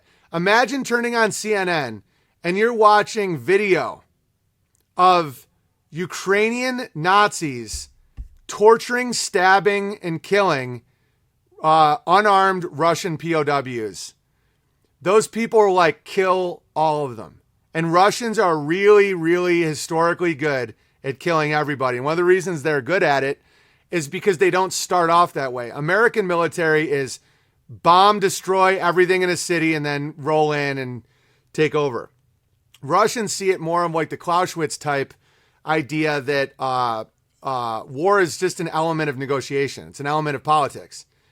And so they start off, it's like a metronome. It starts off, boom, boom, boom. Okay, well, we're here. We're willing to do this. Will you sit at the negotiating table? Like the Americans stop negotiating when the war starts. The Russians start negotiating when the war starts. They always have a negotiator ready to go. And so then you speed it up a little. Boom, boom, boom. Imagine that's artillery fire. Boom, boom. It's going to get to a point of bum, bum, bum, bum, bum, bum, bum, bum, bum, bum, bum. It's like, are you ready to sit down? And now it went from, a police action more and now it's Russians want them all dead. And so the main military infrastructure in Ukraine has already been destroyed. The Western media is reporting that Russia's losing because they're not capturing cities. They don't want to capture cities. That's like reporting that I'm losing because I'm not on tour. I'm not trying to be on tour. I'm not failing at touring. Right now I do 3 hours a day on my live stream, and I'm raising a family and a farm, and then I'll tour again. So to claim failure at something you're not attempting to do is ridiculous. The Russians were never trying to take cities. They were never trying to kill Ukrainians. They were trying to stop them from joining NATO, and they were trying to destroy the infrastructure that was allowing these neo-Nazis to genocidally kill Russians. A generation of men will be lost? Yes. All part of the plan. Exactly, Denmark. But there's another layer. This is where Gonzo Lira and a lot of these guys are at, and then there's another layer to it. So that's all real. So these are things that are not being shown in the West, but they are being showed in Russia, China, and India. I believe that the media of the entire world are controlled by the same people. Why would they allow Russia, China, India to get so emotional and so bitter at the Ukrainian people? Because this is about genocide. And it's not just genocide against Russians. It's genocide against all humans. There's always a spiritual level that's even bigger at play than a two-side. They're about to kill hundreds of thousands of Ukrainian men. And they 100% are going to do that. Because now the people are like, kill them all. And so what Russia's been doing isn't trying to capture cities. It's trying to envelop and get Russian or Ukrainian military, these battalions, these neo-Nazi battalions, all in pockets. and they're all white men. There is bigger agendas on the field here when it comes to genocide. So they want to kill them all. And so now that the Zelensky regime, they think of it as Satan doing this. Yeah, surrender or die, exactly. And the Western media has been pumping into Ukraine that Russia is fleeing, Russia's about to lose, Russia, so they're not going to surrender. Every negotiator that's wanted to sit down with Russia has been killed by the Zelensky regime. I heard Ukraine is 98% non-mixed whites with less than 40% vaccinated. Right. They want them all dead. So that's why it's like, is Russia correct? Yeah.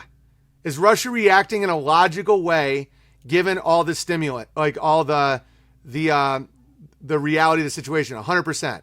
But there is another level that just wants them all dead.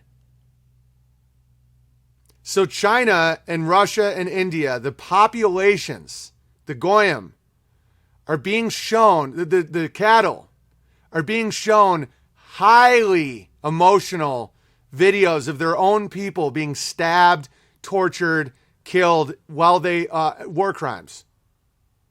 Could it be the breakaway system of Russia, China, and India off the dollar is the reason that they are playing it in those countries? Yeah, but it's like logical insanity. There is a logical war strategy to everything I'm explaining. Ukraine being set up 100%. They're a major sacrifice. Is Joe Biden in on it? No, Joe Biden, I believe, is trying to eat off Ukraine and will do anything to keep his biolabs going and keep Hunter feeding and all the bullshit that they're doing.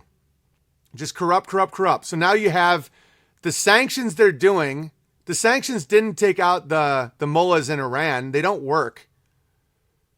Yeah, and why do they keep smartphones in war? Exactly. Like, think next level. Why is Gonzo Lira allowed to broadcast in front of 7,500 people live on YouTube with a cell phone? It doesn't get more globalist than YouTube. It doesn't get more evil empire than YouTube. How does day after day after day, how is somebody allowed that? Because although I don't know if he's in it, I like him. I like the information he portrays. I don't think he's actively lying. I think that it's really good. But like, why would the next layer allow the information to get out? Because they want the whole world to do this to all these Ukrainians, all these white, non-vaccinated, and don't get me wrong, the neo-Nazis are wrong. Like they played into Satan's hand completely. And they can't track him or the soldiers, right? Like they can't track his cell phone. So you're telling me that governments with billions and billions of dollars with all this technology that are working on viruses, allegedly, I don't believe it, but diseases that target Russians and not Ukrainians, like they've isolated genetics like that, but they can't figure out where this is. Like that's retarded.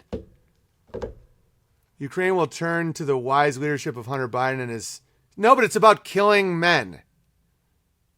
World War I and World War II is about killing a lot of men. It doesn't matter who. It's blood. It's not like when I did that video about goat milk, it's like blonde goats, black goats, doesn't matter. It's all white milk. It doesn't matter. It's about killing the alpha males. It's about trapping the alpha males with a fallen ideology. That's why I don't promote the racial superiority ideology, because it's clearly fallen. It isn't accurate. It doesn't break down morality at all. Another blood sacrifice, yeah. It is fallen. Now, bringing in migrants. There's so many reasons why people fall for that trap that are valid. Poor Denmark bear here. He has to deal with all these Africans taking his, all over the place, raping everybody. But it's like, it's all a setup. It's like, so you bomb the shit out of a black country. You radicalize the men. You get the men all fired up. You get the worst of them on a ship, send them to poor Denmark bear. And then so people are like, oh, fuck, we have to stand for our bloodlines. These people don't belong here. They don't belong there. Fact. But then you take it a step farther and you say like, morality is about our bloodlines, which clearly isn't true. And so, and because when you operate that way, you open yourself up to the Bidens of the world, the Pelosi's, the Soroses to just eat all day. Maybe we can send all our migrants to empty Ukraine after the war. It's just about killing. It's not even about getting rid of quote unquote white people. It's about like the devil wants everyone fucking dead. It's not, it's about blood sacrifice. The more innocent, the better. But it's also about destabilizing wealthy countries for profit. And it's about killing the alpha males. It's about any area where there's a lot of men that stand up against the devil. The devil has to get them into a new contract that's very vulnerable in order to slaughter them all. And I think the Ukrainians are about to get absolutely fucking slaughtered because they're functioning under so many lies. That's why I'm not allowed on YouTube. Gonzo Lira is, and I'm not against him. Again, I learned a lot of shit from him listening to him this morning. But why were the trucker protests allowed in HD footage to stream all day long every day? They could easily flip the switch at any time. I mean, my last burner channel is already down because of medical misinformation. You don't think they could do that to Gonzo Lira and be like, oh, it's misinformation. You're lying. Strike for you. He's allowed on Twitter. Like, oh, he's been in a timeout. I think sometimes they do those timeouts to give people street cred. They can absolutely shut off the voice whenever they want. He's on Patreon, guys. I sued Patreon for 2 fucking years. They don't allow people on there that don't follow the agenda. But now the first layer of the lie is Putin is the bad man. He's not. He's a good leader who is he involved in economic forums? I don't care. Okay. He is a leader. He's a figurehead of the people. For the people to buy into that, he has to do right by them. That's the way Russia's set up. That's why quote unquote dictatorships actually work better, because the false notion of voting keeps a lot of Americans very placated, like very sheep-like. It's like, oh, well, in 4 years we'll vote him out. It's a joke. When you are the ruler, like Putin and Xi, people are like, listen, like we have to overthrow this guy if we hate him enough. And to get the people against him, he has to be a really bad leader. And that happens. But so he's a good leader for them. Russian people love Putin. His approval rating is really high. And I know Russians. Passive, exactly, Harry Bear. I personally know a decent amount of Russians, and they're like, we love Putin. Putin is standing up for us. Because these fallen neo-Nazi ideology of we have to clean Ukraine of Russian blood, it's such a joke. From an outside point of view, there's no difference. And so it's like, but that's a fallen ideology. So because of that, they get to be exploited by the West. And now, and they've done all these atrocities that gets good, normal people to want them dead. Now there's a lot of sympathy with Ukraine and Russia because a lot of them they're literally related to them. And Ukraine was part of the Soviet Union with Russia. There's a lot of commonality. So they didn't immediately say, go kill all the Ukrainians. They wanted to denazify it. And then once the NATO red line was being crossed, Putin did what he had to do. And the word you were looking for is complacent. Thank you, Coffee Ground Bear. And so now more and more of the prideful racial ideology of the Ukrainians is going to be used to put on the world stage and say, do you want these people to live or die? Meanwhile, the majority of the Ukrainian army, just like the German army, are probably just guys trying to get by. A lot of them were probably force recruited. A lot of them were forced into the army. I mean, there's always a choice, but reasonable coercion that could work on you or me, probably. And so these people will be in a position where their leadership will not surrender, and they will be slaughtered by Russian artillery that will and the Russians will feel good as they do it. After watching the footage that they've seen of what these neo-Nazis have been doing to their POWs, they will feel great slaughtering these people. Gonzo Lira guy seems to be promoted. He came up as a suggestion on YouTube, and I didn't even look in Ukraine. Yeah, totally. Don't get me wrong. On a level, he's right. I'm not saying that what he's saying isn't true, but look at the next level. How is he allowed on YouTube? Did Gonzo mention anything about global homo? That seems to be a huge factor. No. Look at what they never bring up. Homosexuality. You know, I'm sure that some of these neo-Nazi guys have good views on global homo. It's super complicated. It's like, so you have these guys that want Ukraine for Ukrainians. And I understand that feeling. Like, let's say but the irony is they're fighting for global homo. I get it. But the family first, no homo shit, although neo-Nazis are almost always homos. They fetishize boots and shit. They get super gay, but I'm sure there's some good guys in there that are just about to be slaughtered. Good thing Gonzo is a MGTOW with no family. Yeah, I'm not here to character assassinate Gonzo. He is doing actual journalism. He is telling the world what is actually happening on the binary level of what Putin is actually doing, what the Zelensky regime really is, why the American neocon, neoliberal Jews hate Russia so much. You know, he broke down that one woman who was just talking to, the high up Biden cabinet. All these people, they hate Russia because Russians kicked the Jews out. The pogroms, a lot of those people went to America because they were participating in bad business dealings, the pornos and all the stuff they were doing. And a lot of these Jews came to America very broken. Their kids have a deep resentment to the Russians because a lot of them ended up in mental institutions, suicide, really broken ass people.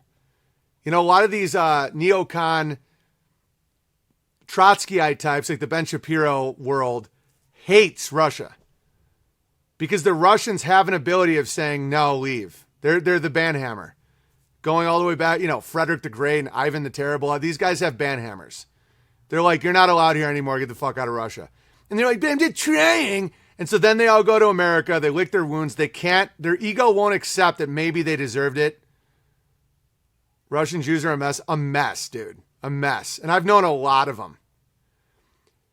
They're not just bad. A lot of them are really funny. And Hollywood's filled with Russian Jews because a lot of them their chutzpah's insane and they're super stubborn. They wouldn't give up their ways.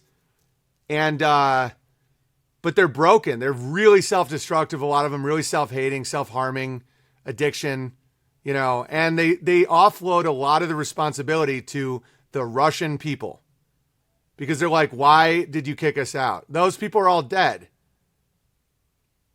But it's like they're still mad at them.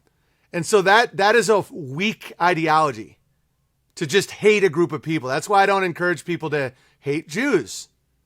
Hate behavior, hate these ideologies, hate the minions, the people acting out these ideologies. But like the racial condemnation is actually a fallen thing. It's very Jewy too. To say like, oh, it's the Russian people as to why dad was such a mess. And they're also super rich. These Jews that fled Russia, billion trillionaires, a lot of them. All the online Nazis I know are also woman haters, coincidentally, I'm sure. Yeah, there's a real homosexual vibe. There's always been a homosexual vibe to neo-Nazis. And see, that's another level to it. Some of these things are natural events to kill off gammas. The woman hating of the Nazi, like Adolf Hitler, no kids. Not married. And a lot of the high-ranking Nazis were homosexuals. Goring, heroin addict, Gamma, MGTOW. Goebbels had a family. But a lot of them it was a very, very homosexual vibe. They dressed, and I know I'm going to get a lot of shit on BitChute over this. All the Nazis are going to get pissed at me again, but like I understand I'm for nationalism. I'm for family. I think Hitler had way better banking practices than, if Hitler ever even fucking existed, but like way better banking than what happened. What's happened to Germany is tragic. You know, I'm not pro Churchill. I'm not pro FDR. I think FDR and Churchill, I don't even think FDR was in a wheelchair. I think he was a liar like paraplegic. Churchill is a war criminal in debt to the Jews. I get it. But so was Hitler, in my opinion. You know, they played out this drama to get an entire generation of German men killed. I just read Alan Greenspan, who's now 96. He's a Russian Jew. These people won't die out of spite. You realize that? Think about how fucking crazy that is. Like, out of spite, they won't die. Like, Alan Greenspan's like, I won't die. Fuck the Russians. Ask a Russian J what they do for a living, quote unquote, business. Yeah, it's super criminal. That's why they get kicked out of places. And they'll be kicked out of America too. I mean, it's only a matter of time. The reason the corruption is thriving in America is because of the dollar, which is actually being destroyed as we speak by the very conflict that's arising from this. And so I just want to give an overall picture of like, so Putin is operating in his and the Russian people's best interest. The media, I think the global media is operated by the same cabal. I don't think Russian, Chinese, Indian, I don't think the India media is like good. So why are they jacking these people up with images of war crimes in Ukraine by people actually doing them that should hang, you know, by these enemies? It's not our problem. It's not our fight.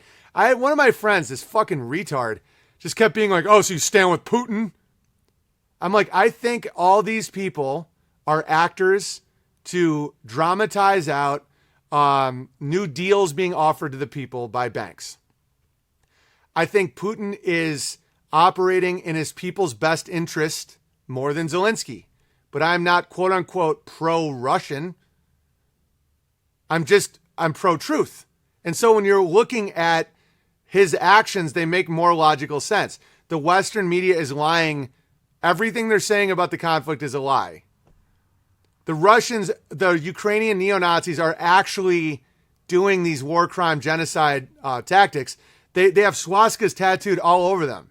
They're legitimate neo-Nazis. They worship Adolf Hitler. Oh, but I get it. There are some arguments for like, you know, Hitler's regime had better banking than the World Bank. They were trying to get rid of porn. I understand that, but it is a fallen ideology. It doesn't work. If you look at bloodline over morality, you're always going to fail. That's why Hitler's closest guys, his bravos, all sucked. You know, one of them, was it Hess? Appears to have definitely betrayed him. Goring was a transvestite who was addicted to heroin. This isn't just Jewish lies either. He was. He dressed in women's clothes and he was addicted to heroin. During the Nuremberg trials, he was having horrible heroin withdrawals. And like he didn't have, I don't think he had a family, and he did dress in women's clothes. And it's like, you know, 4'11" gimp leg Goebbels is one of the only guys who even had a fucking family. Hess was the brains behind Hitler. Yeah, but he was also working closely with the Vatican. And I'm not going to say he betrayed Hitler, but it's like, if Hitler was even a real guy, again. And there was always a very gay energy about Nazism. It's men without women who have a weird hatred of women. It's very like Nick Fuentes, where it's like, no girls allowed. It's like, dude, when I was Nick Fuentes' age, it was like, all I wanted to do was fuck women. But they act so crazy. Yeah, no shit, but they have tits and vaginas and they're soft and they smell great. Oh, wait a minute. You're gay, huh?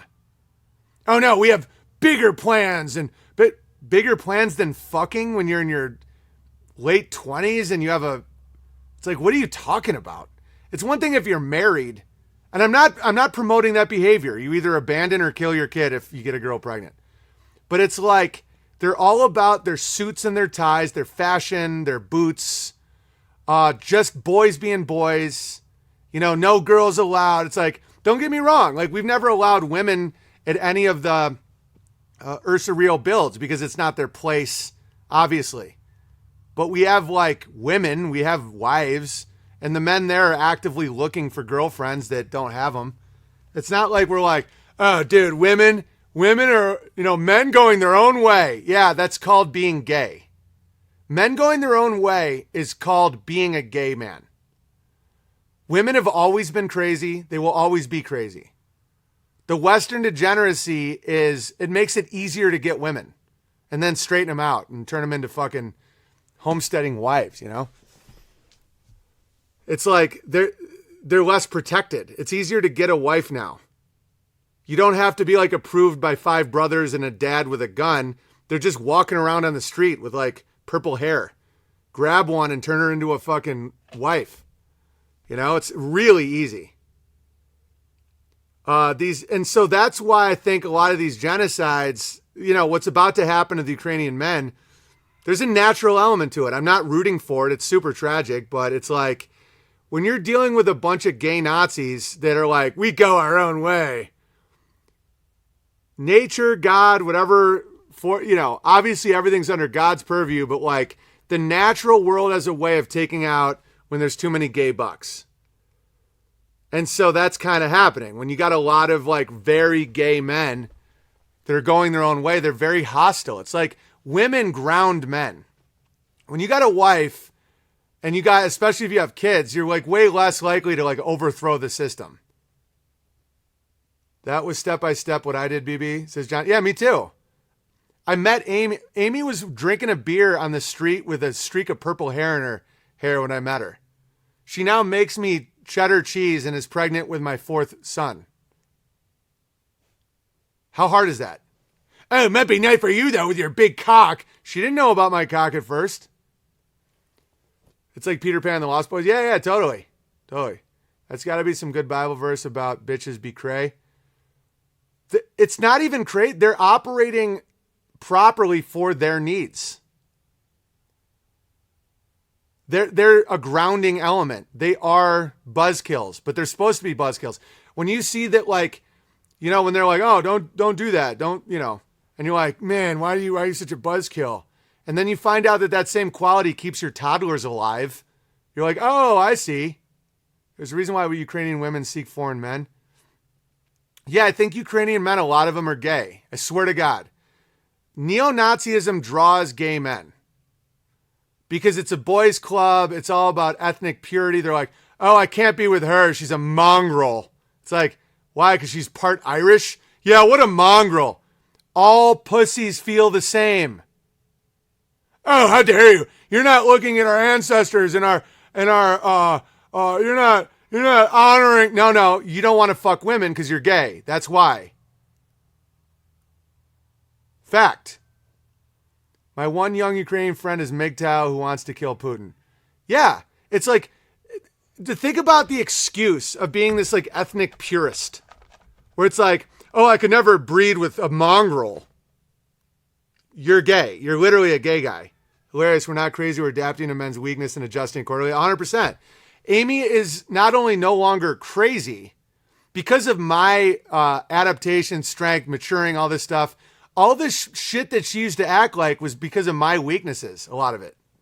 All pussies, that's a stretch. No pun intended, Denmark Bear. Well, guys with little dicks, pussies all feel very different. And I don't mean to be vulgar. But let's just say, to Denmark Bear, the size and shape of a vagina is vastly different. He's like, oh, she was really tight. Oh, she was really loose. If you have like an actual cock, it's all the same. Because it's always going to be, it's always going to be like, you know what I'm saying? You're never going to have a loose vagina. The whole, like whenever a man complains about a woman's vagina, all they're doing is admitting they have a small cock. Where it's like, oh, she was so loose. Loose? What are we talking about here? Oh yeah, it's like, there is no loose vagina if you have a cock that isn't pathetic, Same with my fiance. It wasn't until I actually took leadership that the crazy diminished. Yeah, exactly. Oh, she's so loose. No, you have no dick. Confirmed, all pussies feel the same, but not all food tastes the same, and not all homes are going. Right, but I'm saying like when you're a young stud and you have questionable morality and you're out running around banging, you don't think like bloodlines. Oh, my ancestors would never approve of this mongrel. Let me guess. You can't wait to go back with Hans and Franz to your little Nazi clubhouse and just kill some steam, blow off some steam by fucking each other? No, an actual red-blooded heterosexual man does not look at women like, oh man, she's part Norwegian, so that means she's not pure Ukrainian. Oh, we have to get rid of all the Russians. Women and children too, boys, mount up. They're just fucking, dude. There are no small dicks, BB, only tight or less tight. Hilarious, Denmark Bear. You guys' coping mechanisms have gotten amazing. My ex said my dick was too small. I said, no, bitch, your pussy's too big. No, your dick is too small. Fact. It's because, it's just, and it's probably your confidence. It's probably the way you view the world. I don't think people are cursed with their little dicks. I think that when you're super mental and super, nervous and scared and you're always like up to something, your dick literally shrinks. That's why Jews and the Chinese have the smallest dicks and the blacks have the biggest dicks. Because blacks are like, man, I just do whatever I feel like doing. I think that, I don't think it's a curse. I think it's just how people operate. Like when you're very confined and very rigid and very agenda driven and mental, you have no dick. And then you're like, everybody's so loose. They're all such sluts. It's like, when you got a fucking hammer on you, it's always a bit of a challenge. There's always going to be some like, I don't care if you're banging like a mother at 10. Like it's not, at no point is it just like, I don't even feel your dick. It's because you don't have a dick. Yeah, you have to have a flow state penis. And all the little Nazi boys are going to be like, oh, Owen's the real gay one for talking about it. No, I'm literally not at all gay. Like zero gayness. Like when I'd be in crews with guys, it would be to find women. I mean, don't get me wrong. Like I love male friends and it'd be like, I love friendship and all that. And I'd love doing, some guy stuff, but I was never like just guys being guys guy where it's like, yeah, man, 2 weeks with just the boys drinking beers in the middle of the woods. I'd be like, why is there like a girls' college nearby or something? Or they'd be like, no, just us, man. Just feeling the nature. Don't get me wrong. If you have like a goal, like you're building something or like you're like the community building shit is great, but like, I'm just not always buying it that these guys really are just super into their Nazi shit. It's almost always about, hunting parties are good. Yeah, like that shit's great when you have a goal. But not just like, man, I only like hanging out with guys. Women are fucking lame. Women fuck you. They have sex with you. You're not talking while you're fucking.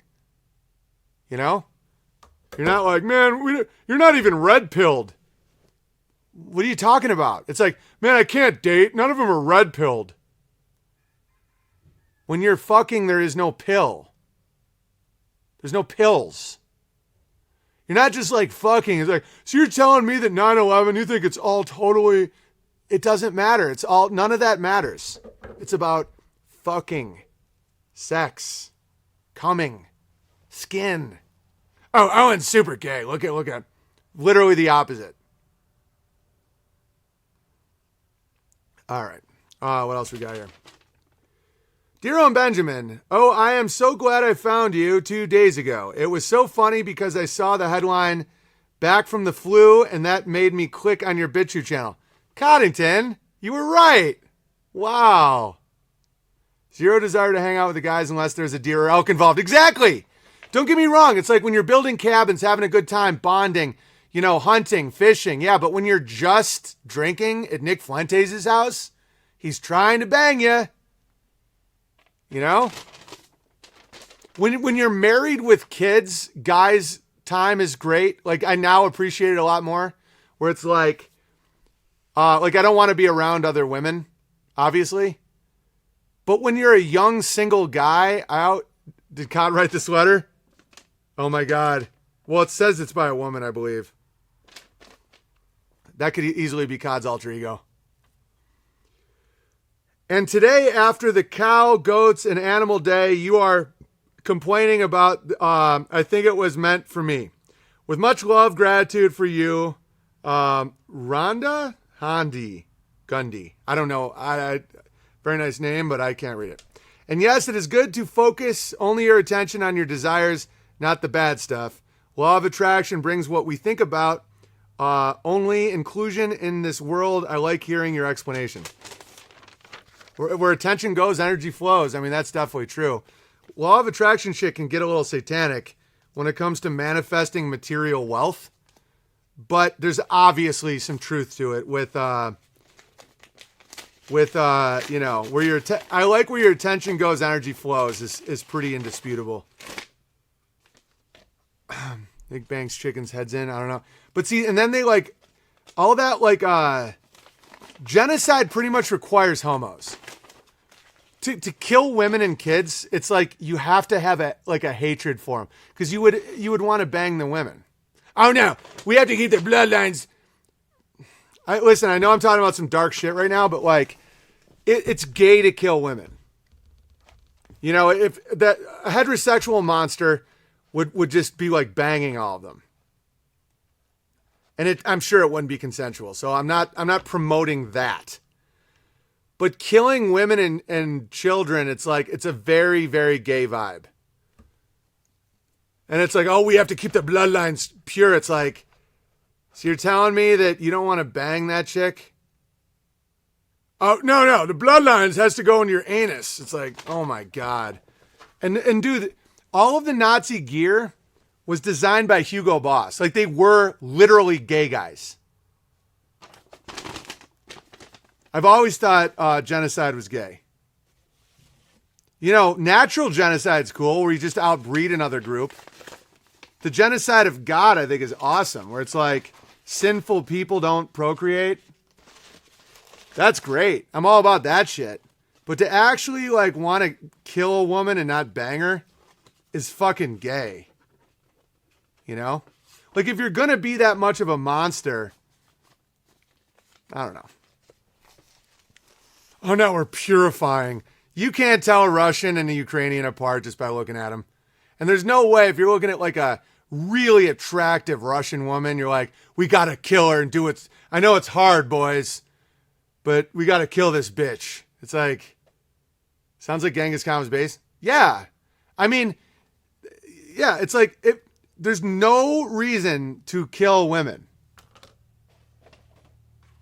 Enslaving? I mean, don't get me wrong, you can do some really horrible things as a heterosexual warlord, but like just killing them. It's why I never really bought the Hitler story with the Jews either. Killing men is a little gay too. It's like just you can make them slaves. You know, like why didn't they just put Jews in the work camps? Turns out that's exactly what they did.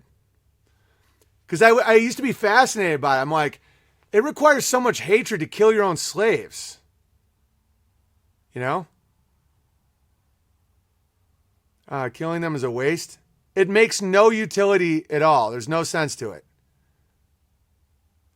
In my opinion. Oh, how dare you, our bloodlines. Yeah, keep lacing up those leather boots and playing with the boys. You're all going to fucking die. The Red Army is about to wipe them clean off the map. Mark my words. All right, Big Bear, I just want to let you know that we are new to the gravy because heterosexual warriors fight better. They're less gay about it. They're about, you know, manning their position, you know, thinking about their family at home. They're like fighting on their behalf. The gay guys are like, oh, we got a POW. Let's cut him and fuck him. It's really, really gay. Oh, you're the gay one. No. The guy in the leather boots who's sworn off women and, you know, you're the gay one. You're literally the gay one.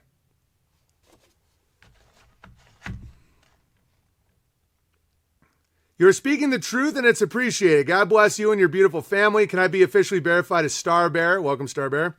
Thank you and God bless. I really like the mashup, Disarm, Pump Up Kicks, Crazy, Wish You Were Here, Golden Slumbers. I pulled the audio from that stream to listen to. Would you consider doing more from Abbey Road B-side and or my favorite band Oasis, Maybe She's Electric or Slide Away? Yeah, I mean, you gave me a piece of silver, so the piano man's going to get ready to work.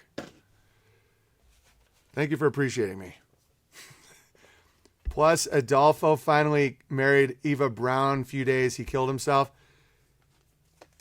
He was forced. I mean, if any of that is even true, I don't think he died there. I think it was a woman's skull. I think he probably killed the lady. He was probably like, boys, Eva wants to marry me, so I killed her, and the Russians now think it's me. Whoa, that was very fucking generous. Wow, thank you. About to read every word of this. Allegedly went to Argentina. I don't know. He might have been fucking Mickey Mouse. I don't know who the hell he was. I wasn't there. But I'm just commenting on the accepted narrative and the less accepted narrative. The accepted narrative is bullshit. The Allies weren't the good guys. Churchill, FDR, they all sucked. They were trying to install world banks. Weimar Republic sucked. There was an authentic push to get rid of the parasites. I get it. But Nazi ideology is fundamentally flawed and gay.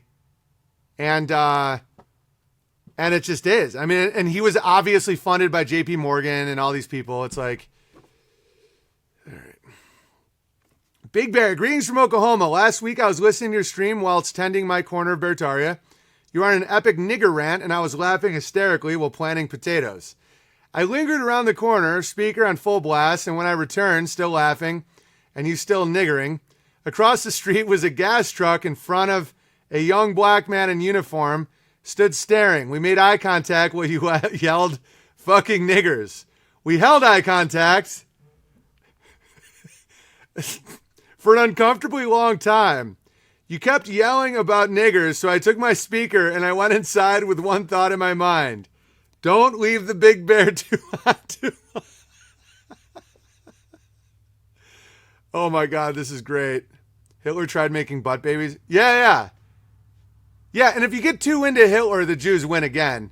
Because it's already set up where he's like obviously gay. And so people from an outside point of view are like, oh, these guys are gay again. You know what I'm saying? All right, so anyway. Want to know who's not gay? The guy in the fox fur. I know that looks suspicious. Listen, making fun of homos does not make me the gay one. Or pointing out that, let me quickly point out something. Like this, for example, doesn't make me the gay one. Fun fact, back in the early days of exploration, many travelers would simply draw what they saw since photographs didn't exist. This is where many deep-sea monster stories come from.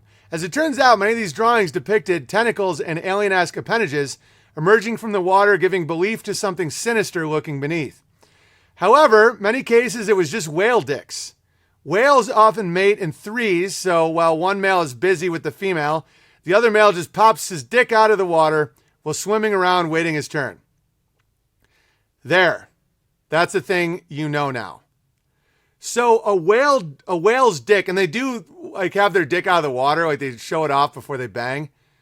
Looks exactly like Nessie from Loch Ness Monster. Like it's like just a big dick. That doesn't make me gay to show you that.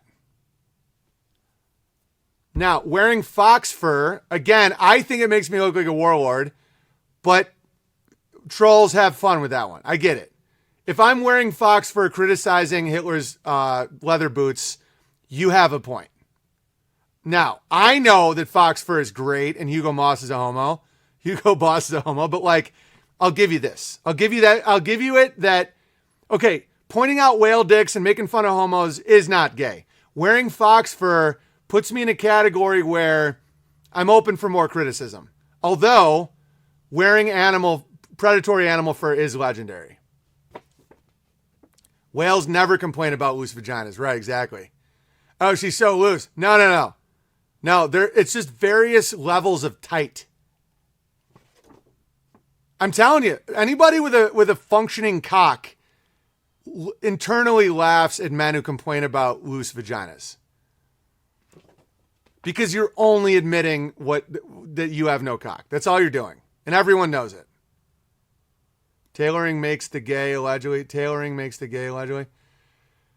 Tailoring has, but see, Tailor Bear isn't a gay. You know, really good tailoring isn't gay. It's fetishizing it. It's like MMA isn't gay, but the UFC is gay because it's clearly fetishizing homosexuality. You understand? Like a really well put together suit isn't gay unless you're like, oh, who made your cut flinks? Let's go sit around a sauna and whack off. You know, it's, I don't know. I don't know how to describe it. All right. Now, this is only pertinent because I've had a check sitting and waiting to be sent. It continued to sit because, well, ego is a bitch. I wanted to craft you a fantastic letter explaining why I've been listening since 2017, but have never written or made a donation. Your donation was amazing, by the way. I wanted to offer some glorious story with which to inspire the Bears because they have inspired me. You already did. The nigger story is amazing. Ed Hardy jeans are gay. Regular jeans are not gay. Right. Bedazzled jeans. Anytime you're putting on your clothes going, I am a fancy special boy, that is gay. I want to tell you about my corner Beartaria. In gratitude for the continued inspiration you provide by showing us your life, but I didn't. And then the Big Bear had a no good, very bad April Fool's Day. He who knows the good ought to do and doesn't do it sins. One of the biggest spells I see affecting people is that we are insignificant. So my contribution to the Bears today is simply that each of you a role to play in this show. And like Vox says, the future belongs to those who show up. Yeah. Anyway, I'm a woman, so I'm just going to keep listening and applying what I learned from the Bears to my life. I've been unable to make any financial donation up to now, but I hope this helps. Helps? I mean, you're incredible. Thank you for all you do, Big Bear. I'm very grateful for a masculine voice in my life seeking the good and the true and the beautiful. It's even funnier now with a woman staring at the black man with all the nigger talk. Oh, that's great. He's just staring back.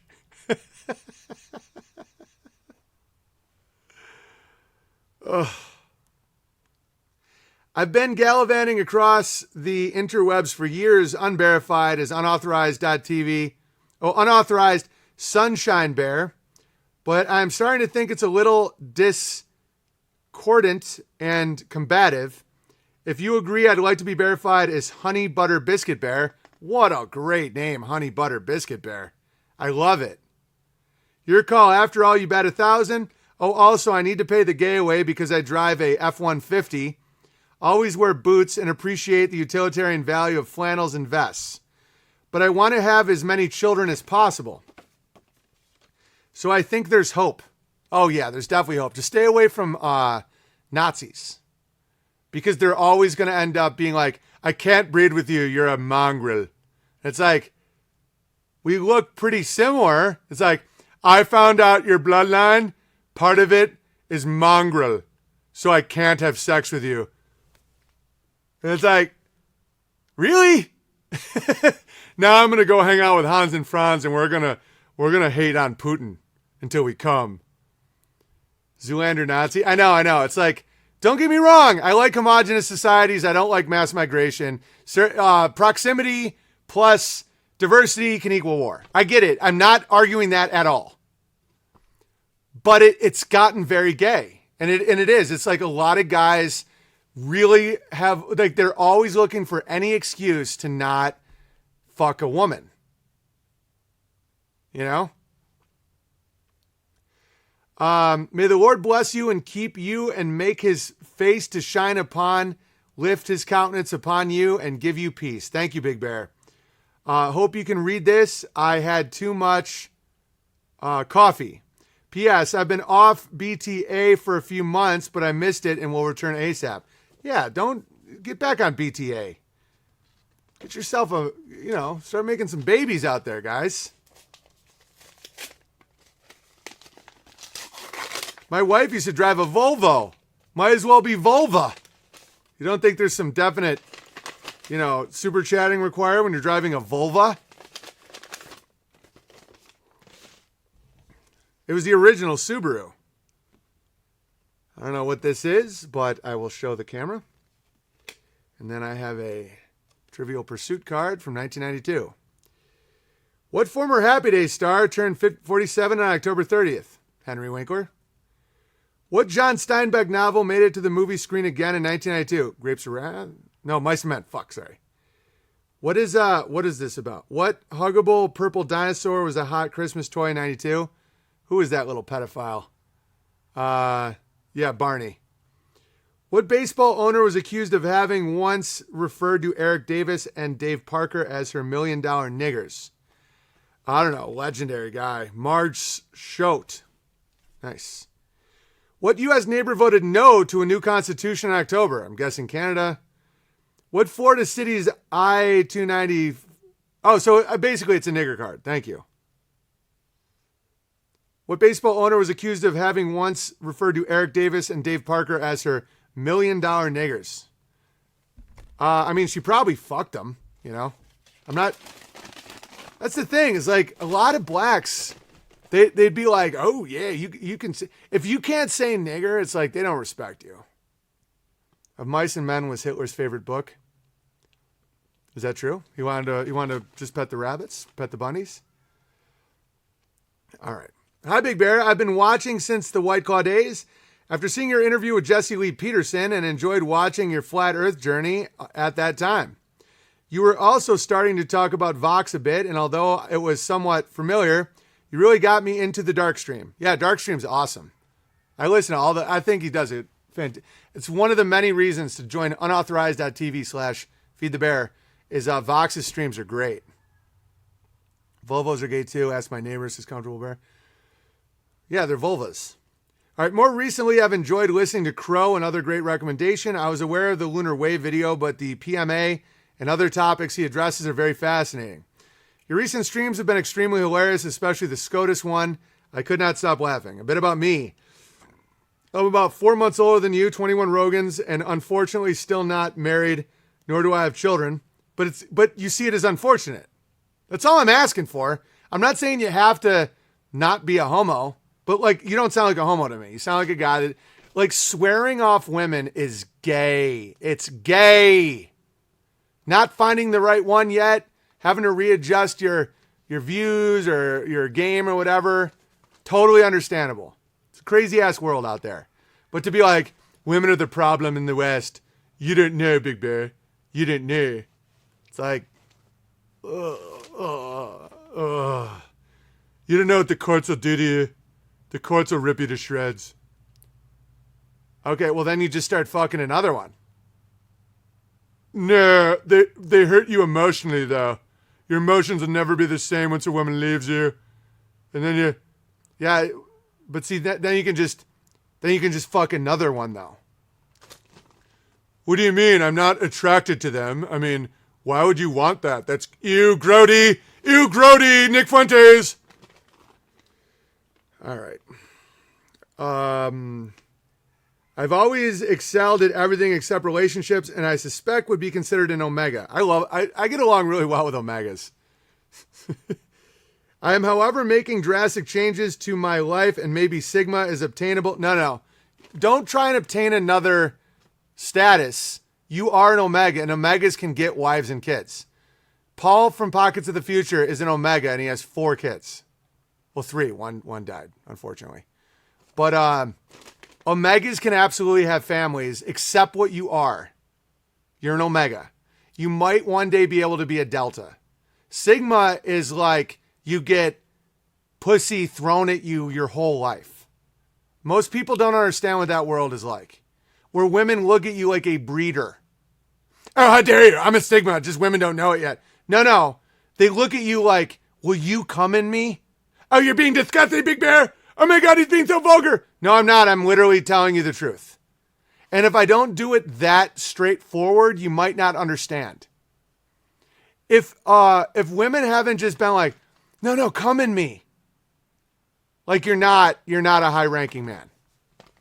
High-ranking men have to, baseball players are taught to bring their condoms away from, like if they hook up with a girl, to keep the condom bring it back to their hotel and flush it. They're taught that by their coaches because women will get the condoms and try to impregnate themselves with it on a one-night stand.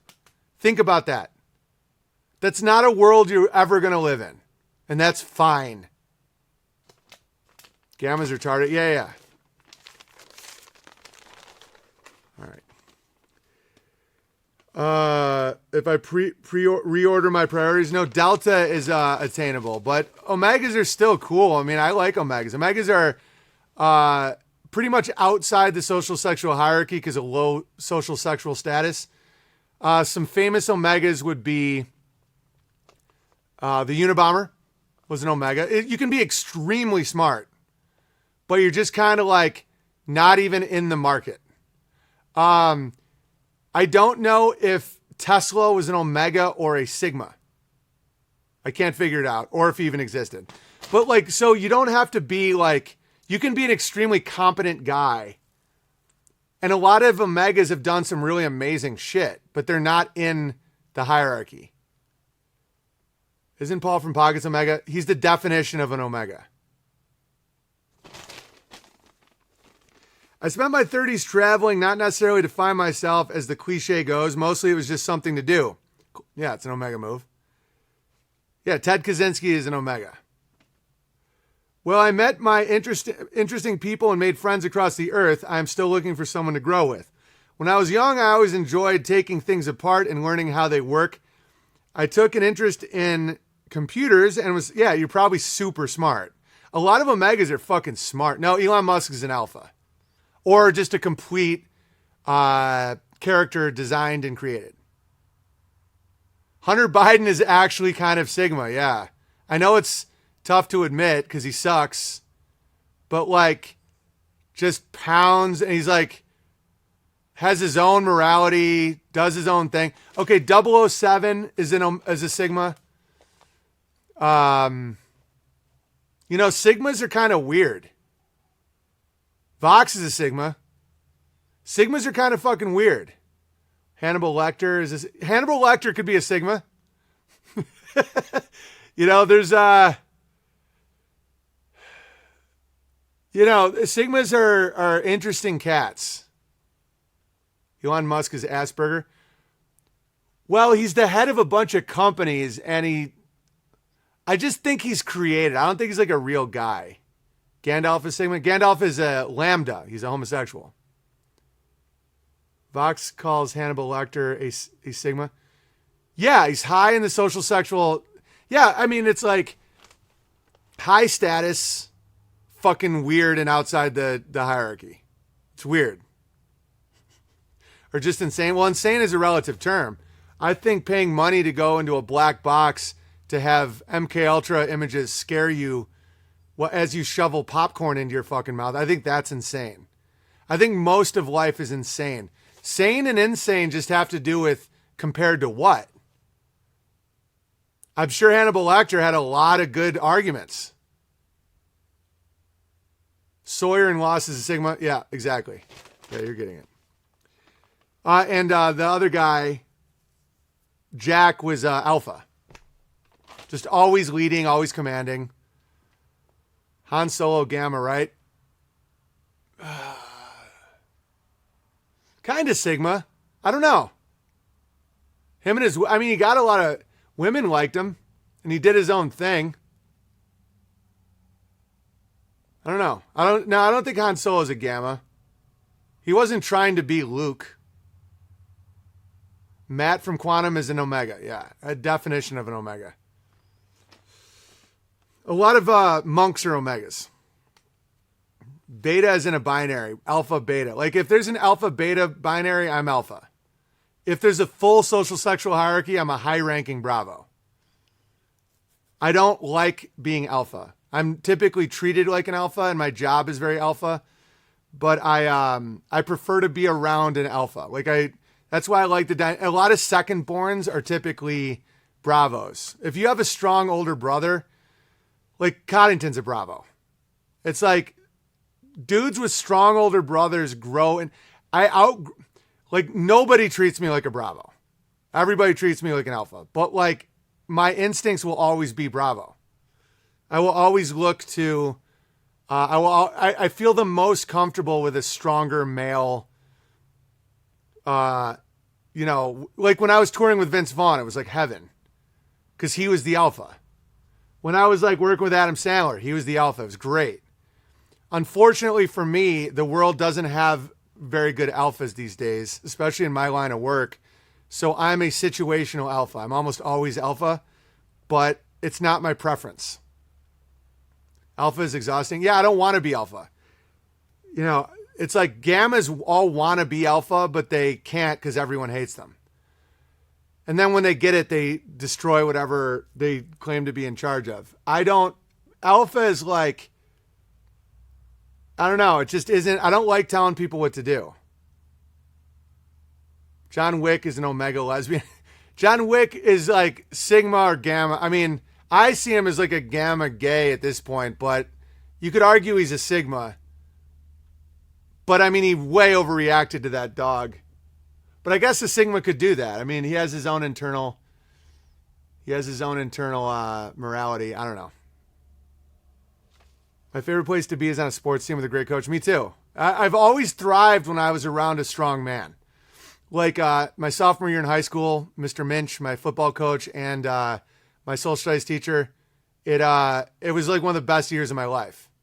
Because I did horribly in school because my teachers were all retarded. But as soon as you get a good one, you're like, yes, finally I can like work hard at something. You know? But I'm, you know, being 6'8", having my skill set I have, being a community builder, having like, you know, a beautiful wife and children, and the way women have always treated me, it's like I appear extremely alpha, but I'm not. Like my comfort zone is not telling people what to do. It's in fact quite the opposite. But I'm also not a delta. I'm not just motivated by completing tasks. I I loved touring with Vince Vaughn because it was about protecting the alpha and doing the best job I could. Tyler Durden's a gamma? Yeah. I want to have a scale for women. Yeah, but you have to like, women are a whole different thing. There are no women alphas or gammas or any of that.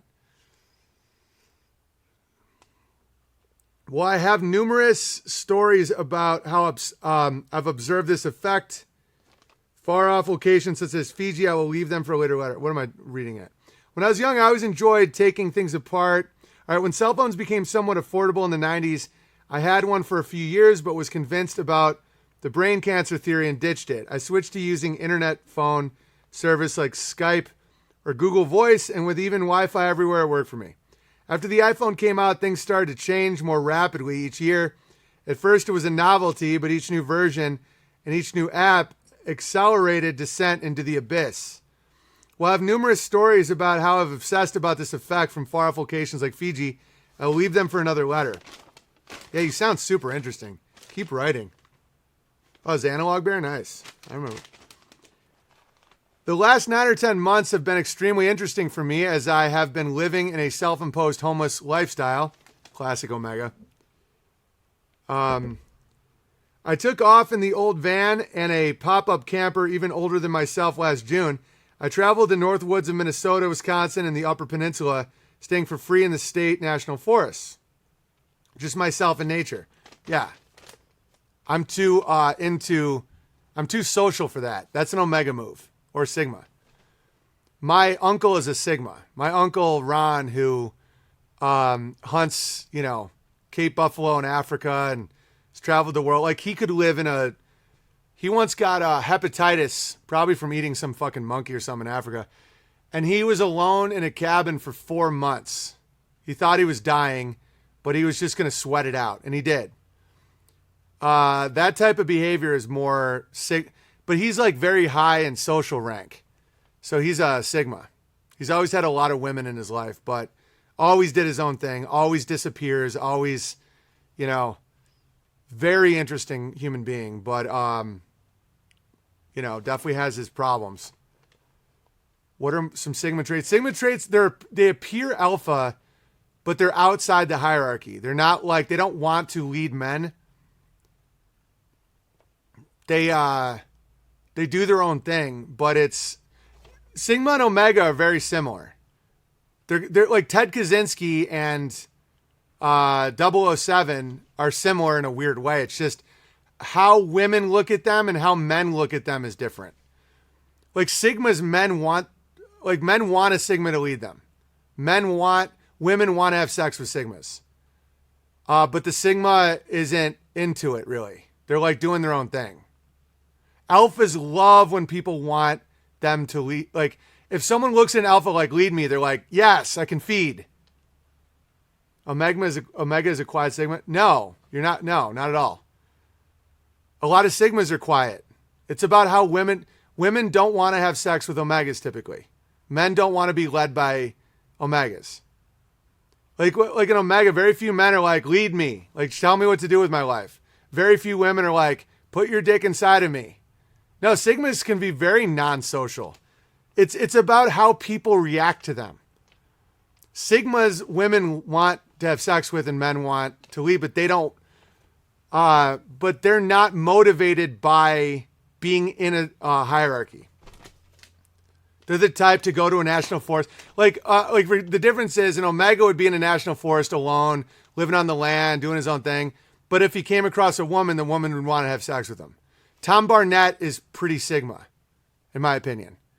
Like the type of dude who's like self-imposed homeless to see what it was like, does walkabouts, does his own thing, isn't really tied down to anything, but like women want to have sex with him.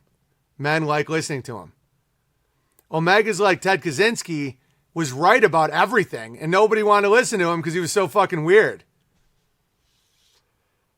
All right. Metaphorically quiet Sigmas can be show-offs. Not always. It's really not. Sigmas don't, like my uncle isn't a show-off. My uncle will disappear into the heart of Africa for a year and not tell anybody. He's not showing off. All right. I also brought with an old 35mm camera, which was fun to use, but quite costly to develop. It requires a lot more patience and discernment to use an analog camera, especially if you're used to firing off unlimited shots with a modern digital camera. I camped until October and then came back to the city as I could start getting rid of my stuff in storage. I slept in my van at rest stops up until Christmas and couch surfed until now. It's about warm enough to head out again, but the gas price is becoming prohibitive.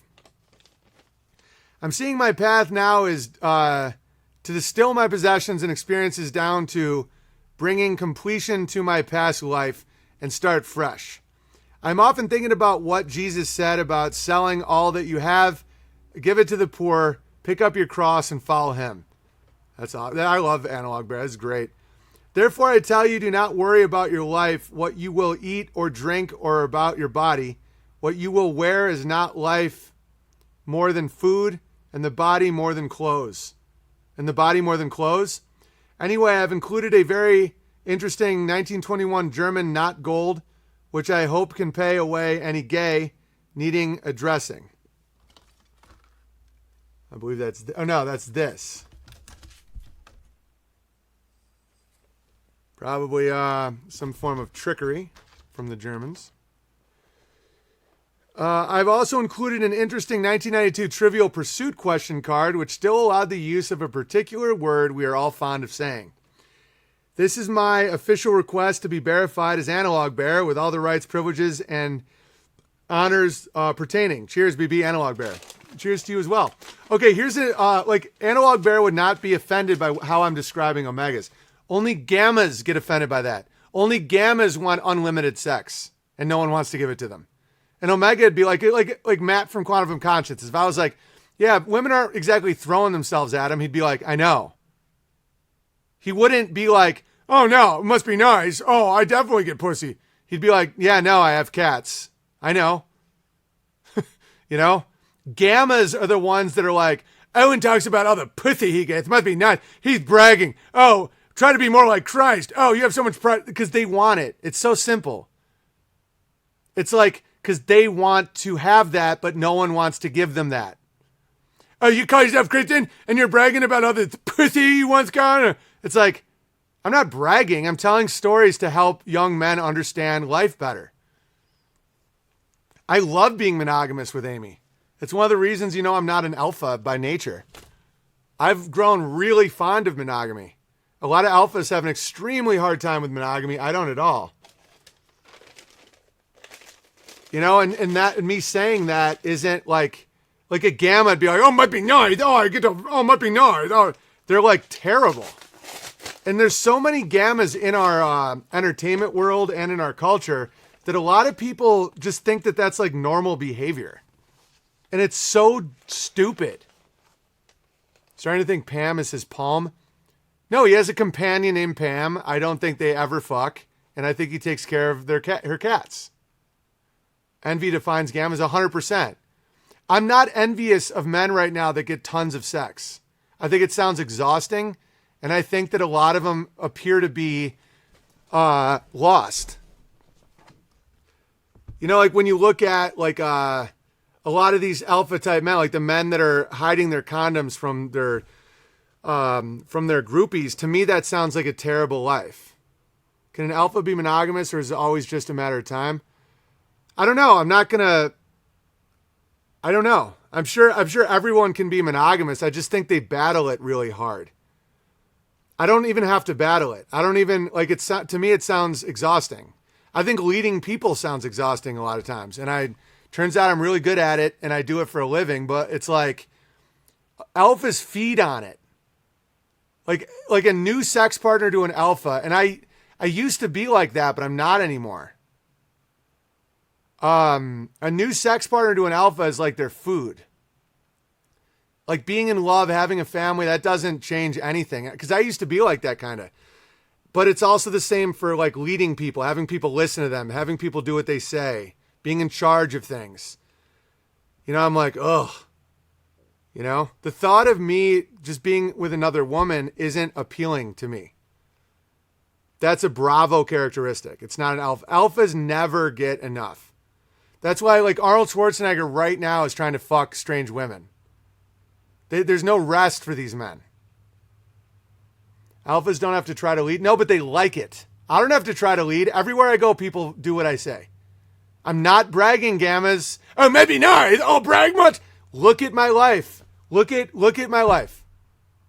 My life is the definition of alpha. It's like people look at me like, I named my son Owen. I listen to you every day. Here's some money. Keep doing what you're doing. Like it's been my whole life, but I'm not naturally, I don't feed on that. Like when Ryan and some of the guys came with me on tour, they couldn't believe how much I didn't feed on crowds. Like I would do the show, I'd hang out with bears, I'd love talking to people, and then I'd be like alone.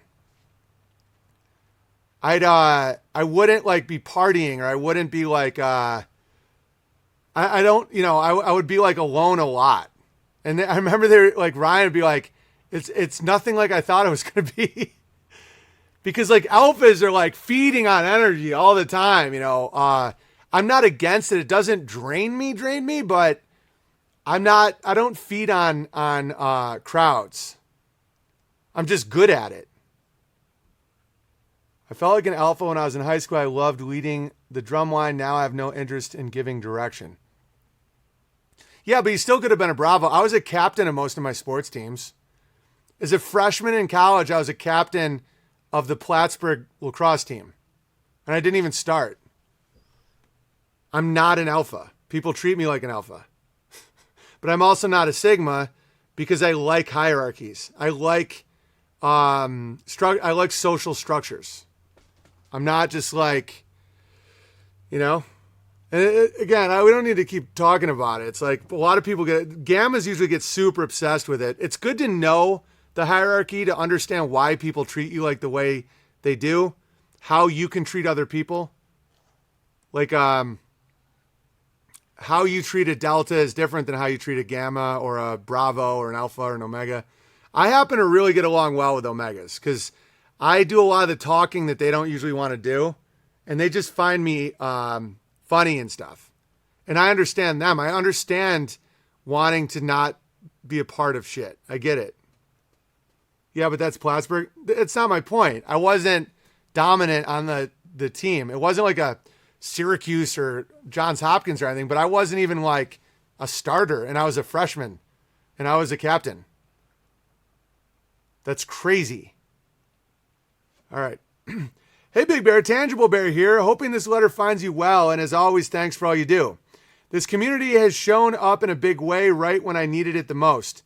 I'd like to shout out Set Apart Bear, Based Bear, and Mike Hudson, and looking forward to meet more bears at the meetups. And thanks for the super chat, by the way. It was really good. Just a funny synchronicity real quick. A churchy and family member overheard that now famous rant when you said nigger a mere 210 times, I think. Well, they yelled at me. I remained calm, trying to keep a straight face as the live stream continued to play. Oh my God, that's great.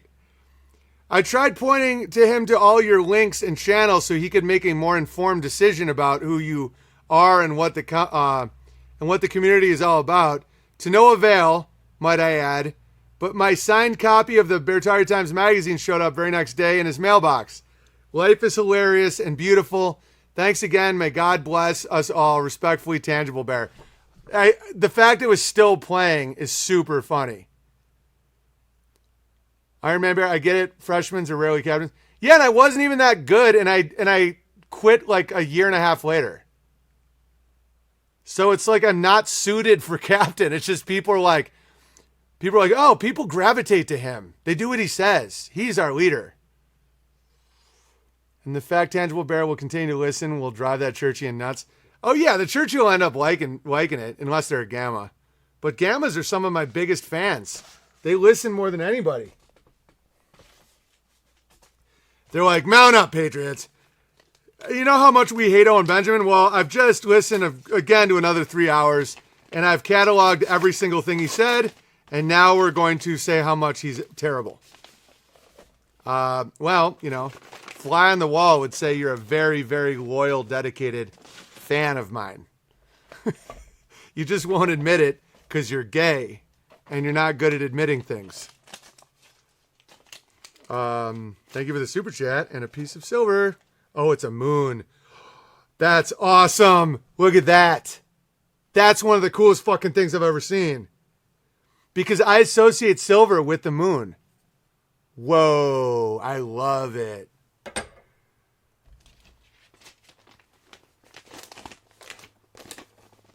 Brother Owen, it is I, White Tiger Bear, writing again in the spirit of gratitude. Many titles have rightfully been bestowed upon you. Many titles. Bod King, Wizard Slayer, Breaker of Spells, Truthsayer, Tent Pole, Rabbi of Judah, Slightly Retarded King, Man Out of Time, and of course, Comedian Extraordinaire. I love it. Thank you. Like the talk I just had about male social sexual hierarchy would be very, very interesting to alphas, bravos, deltas, omegas. Want to know who hated it? Gammas. Oh, might be ninth. Oh, brag much? Oh, never going to happen for you guys. You're in delusion bubbles. Every other rank would be like, oh, that's really interesting. I never thought of it that way. That helps me out. I also think that constant fucking in leadership sounds exhausting. Gammas are like, oh, might be ninth. Oh, might be ninth. It's fucking insane. If Beartari ever mints its own currency, it should definitely be, oh, the moon is, yeah. As Emperor of the great rising power of West Sylvania, I'd like to bestow upon you one more title. For many, a bear and bear adjacent youth there are a life raft. Thank you. And golden sun coins. Ooh, I like it. Oh, yeah. Many found you while swimming in the rapids on the river of insanity. Your fortitude and grit has saved many from drowning in the information overload of the internet.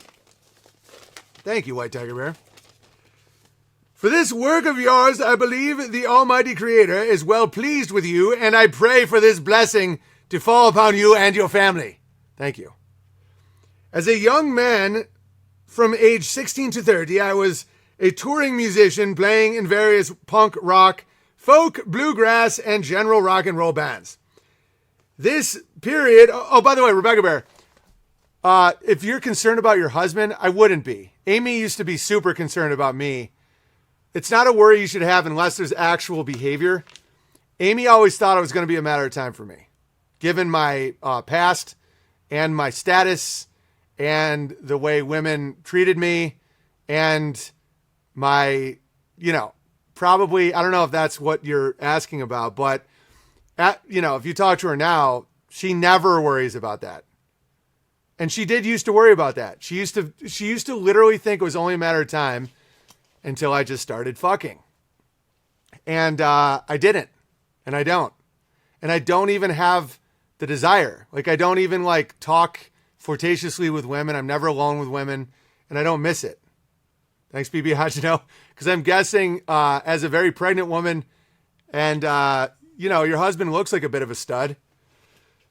You probably feel a little vulnerable being so pregnant, and you got kind of like a studly guy.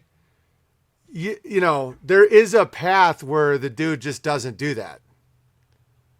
Because Amy used to have the same thing with me. And it just didn't. And you know me. I mean, you've been a bear for what? 4 years? Have I ever even been remotely inappropriate?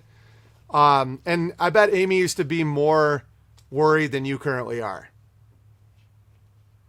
Who knows though? Maybe he will. I don't know. But it's like there is always a path not to. There's always a path not to. And you can't spite him and resent him for being attractive and hardworking.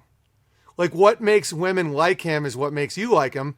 And I don't know the ins and outs of your relationship, but there's a really good chance that he sees the value of monogamy, the value of fatherhood, that the more kids you have too, the more people you're cheating on.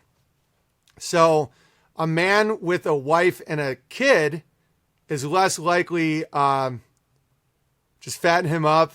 Yeah. I think Amy did that with me. I think she tried to make me fat to lower my testosterone. That's one of my theories.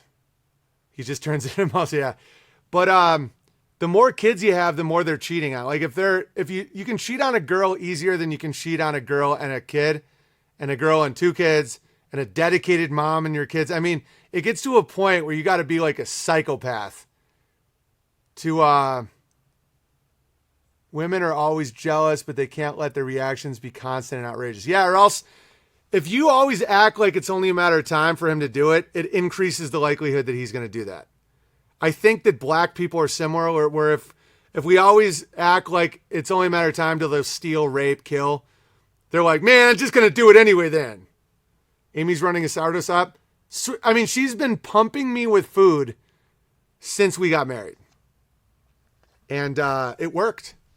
I lost an inch of cock and an inch of self-esteem. Half inch. I've lost a half inch of my cock from the sourdough. And she knows it. Because deep down, women think if you're a half inch light, you're less likely to unzip. Rebecca could set a honey trap. No, don't think like that. Don't unless he's giving you actual reason to think that way, you can manifest it. You can start making that behavior. Like, women used to always act like that with me, and I would be like, well, then fuck you then. I'm just going to do whatever I want. If you're going to treat me like a pig, what's the motivation for me to act normal? You know? The final inch I was saving, she took it. Yeah, she did. She took it right away for herself. So that's my advice on that, because I've been in that situation where women have just been like, it's only a matter of time. And that absolutely would lead to me being more comfortable with cheating. There's absolutely a way for highly masculine men that a lot of women like to be monogamous. It's more, is he an alpha or a Bravo? I don't know much about your husband. I'm not going to bring it into the conversation here because it's private, and I know you're a private person, but it really is a different, Deltas, Bravos do have a much easier time with monogamy. They think you could cheat no matter how good you are every 28 days? Yeah, totally. He's alpha? Are you sure he's alpha, though? Because a lot of people think alphas are, in a binary, he's obviously alpha, but does he, lead a company, feeds on other people's energy? I don't know. I wouldn't, alphas can be monogamous. They can. It's just harder. There's a lot of people that are like high-ranking bravos. Alpha is a unique thing. It's like, do they really like telling people what to do? It's not, does he tell people what to do? I tell everybody what to do. But do they like it? Do they feed on it? It's like an omega likes being alone in a wilderness. They're like, can't get enough of that isolation. Some people can do it. Oh, it's really nice to have some peace and quiet. Omegas are like, that was awesome. It's really hard. He's probably a Sigma. No, you don't know that. Sigmas are super rare. Sigmas are super rare. It's, everyone looks up to him at work, very comfortable in front of large groups. Yeah, that's still not necessarily alpha, though. I'm the same way. Everyone looks up to me, very comfortable in large groups. I don't know. I don't want to play marriage counselor, but it sounds like he's a great guy. It sounds like you love him a lot. And unless he's actively doing something that you can see, try not to manifest that. And just bear in mind, the more investment he makes in your family, the more likely he is to be monogamous. I don't know, though. I don't know him. I mean, I don't know. But it's not just a matter of time. This is my whole point. I'm a Sigma, but that's because I'm psychotic. I don't know what that means. Sigmas usually don't say they're Sigma unless they're designing the entire thing. So what's Bravo versus Beta? Alpha Beta is a binary created by womanizers to separate different statuses of men. In that status, I'm an alpha. Now, in reality, there's way more statuses. There's way more types of men. And alphas are unique. I don't know. I've had him take multiple tests and they result in alpha types. I don't know. The tests are all bullshit. Most of the tests are made by gammas.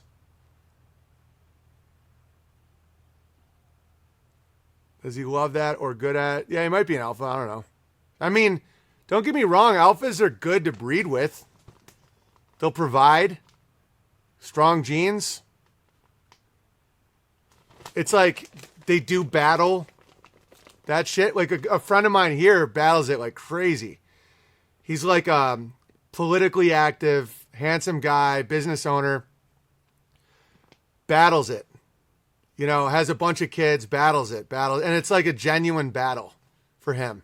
It's not because he doesn't love his family. It's like, it's a battle. And I don't envy it. I'm glad I don't have to have that battle. And it's, some men have that as a battle. And a lot of women understand the battle. It's not like, oh, you're so evil. It's the worst thing that could ever happen. No, it's like an addict. It's like any other battle. It's just a battle. Because a lot of alphas types can have sex without any emotion at all. And that's why some women put up with it. Because it's not as threatening because they don't love the woman. They're not going to support the woman. They just want that power. And it does weaken their family. It weakens their empire, their business. Makes other men not trust them. But, it's a battle. All right. For this the Almighty Creator is well pleased. As a young man, I think I read that. Boy and women more like lust ruled me for many years. Often I have likened women to as my largest vice or drug. Yeah. Alpha problems. I was indeed...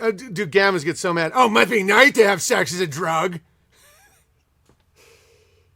I was indeed quite the promiscuous man and felt addicted to the beauty and experience of knowing carnally the ladies who gave me but a wink or a smile. Totally. I've been there, my friend. Must be nice. He said that.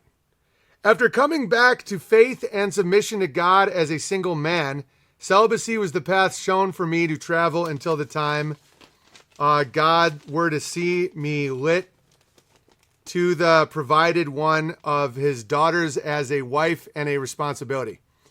Twice in 4 years have I faltered in my celibate undertaking, yet I do not flog or flagellate myself for falling short of perfection or missing the mark, but indeed sought repentance for my actions and continued to move onward, ever striving to walk the narrow path of righteousness. For any fellow single bears that may also wrestle with the lust demon, I offer this spiritual reframing that has helped me in my journey. Any woman you lay with who is not your wife is the wife of another man in waiting and our Creator, whose judgment is static, sees your lustful actions as adultery, and God suffers no excuses. That's awesome. I like that. All the alphas I know love their wives and kids, but just can't stop chasing. Yeah, they can though. I don't like giving marital advice to bears like this in this situation, but like, if it does ever become a problem, to have a real conversation about how it weakens him. That would be something that I would relate to, where if your wife is like, you understand him, you understand his battles, but like point out that a man who chases is always going to be a weaker man. It's going to weaken his power. And he might really respond well to that because alphas like power. Because it does weaken your power. Chasing and fucking and squirting, it makes you look stupid. But it's like it's naturally in the alpha's nature. I've had it in my nature. I'm fortunate I no longer do. But it's not what a lot of people think it is. It's not because they don't love their wife, or it isn't because they it's just because it's just like go chase. It's like a dog chasing a car. It's just like adultery is failure weak. Yeah, that can appeal to alphas, the weakness of it. Because I've known movie stars that are faithful and battle it because they're alphas. And one way to really resonate with an alpha is every time you hook up with any woman, you're basically giving them the keys to your entire life and saying, I trust you won't take everything from me. Every single time. The more resources and influence you have, the harder it gets. Do Sigmas get married and have kids? They can. Vox did. That could really appeal to an alpha. But have an honest conversation. It's not like, oh, I'm so offended that you think another woman's attractive. They're born to breed. They're born to crush. And I know it drives Gammas insane. Oh, it might be nice. Oh, Jesus. But it's like it's a true thing. And so Amy went through that with me. And her understanding of me went a really long way. Where she saw it as a weakness of mine and not as this super personal evil. Oh, you're so evil. It's like, I can point to evil all day long in everyone. Who the fuck are people to be like, oh, the fact you love sex and beauty and the way women smell and attention. Everyone loves that shit. And it's like, there's a certain like, but it's a weakness. It's a weakness. And so pointing out that it makes me look weak, act weak, feel weak, worked even before we had kids, even before I had a lot more skin in the game. Because any man who's chasing is in the subordinate. Chasing isn't strong. The strong position is stoic. And so if you're ever chasing a woman or trying to flirt with a woman or get a woman to like you, you are going to be in a weaker position. And a real queen of an alpha is more concerned with the strength of her man than any, jealousy she'll feel. You don't want your alpha to fall. It's, and alphas respond really well to a woman that's like, we're partners, we're teammates, and I want you to be successful. And this is why I think that you chasing women is weak. That will resonate way more than like, do you think she has bigger tits than me? Like, that doesn't work. It's like, I like all tits. Squirt, squirt. It doesn't even register. It's not like, the alpha doesn't think like, oh, this is the only tit. They're like, it's like money. It's like land. There's always more land. There's always more money. There's always more power. There's always more crushing. There's always more sex. It's almost insane to expect them to not see the world that way. That anybody capable of starting, running, building businesses could do that with more people. Conquest. There's always more land. Get in the boat. Let's find another land. But it is weak to spread your seed thin like that. It makes you a weaker alpha. And one of the ways alphas are taken down, especially in the modern world, is their promiscuity. And so I think that a lot of women who are married to alphas, you might really consider having that talk with them. Not a talk like a normal woman would talk, like, because the alpha is like, well, don't you appreciate the wealth and gold and plunder I bring home? And they do. The woman married to the alpha benefits tremendously from the people that look up to him, the wealth they provide. And so if you want that, you have to see them for what they really are. That buying another company is no different than another woman. And it's not about love, it's about conquering. Probably needs a certain type of woman for an alpha. If only we had fancy labels. Haha. Yeah, I don't know. I've never categorized women before, but it's, that's why the kings in the Bible always got grappled by their own kids. Can't be a good father with 911 kids. Right, exactly. It weakens everything. Like, you can have 10 wives and be biblically sound, but I think it's a much weaker position. I think it's, I think the ultimate is the queen, like to have your woman that you stand by, she stands by you, and you don't spread it out. You don't spread your seed like that. I think that's the strongest position to be in for an alpha, oddly. Like, having tons of women is one of the easiest ways to get blackmail, to weaken, to start slander campaigns, to anything. It's like a doorway into your whole empire. And it's like, that is a language of the alpha that they will understand. And they will love you for understanding it. Because they can't change their nature. You can't change your fucking nature. You can grow, you can change on some levels, but like, there are men that are designed for conquest, and they don't think in the terms of like, oh, well, that would be cheating. It'd be like cheating on a company by starting another company. Also, women should beware of making judgment calls while being overly hormonal. Totally. That's coming from a black woman. And Rebecca Bear, you're also super pregnant, and you probably feel like vulnerable. Your guy, by the way, this whole chat, your guy might be like doing nothing. I'm just saying, worst case scenario, you got to have a conversation with an alpha.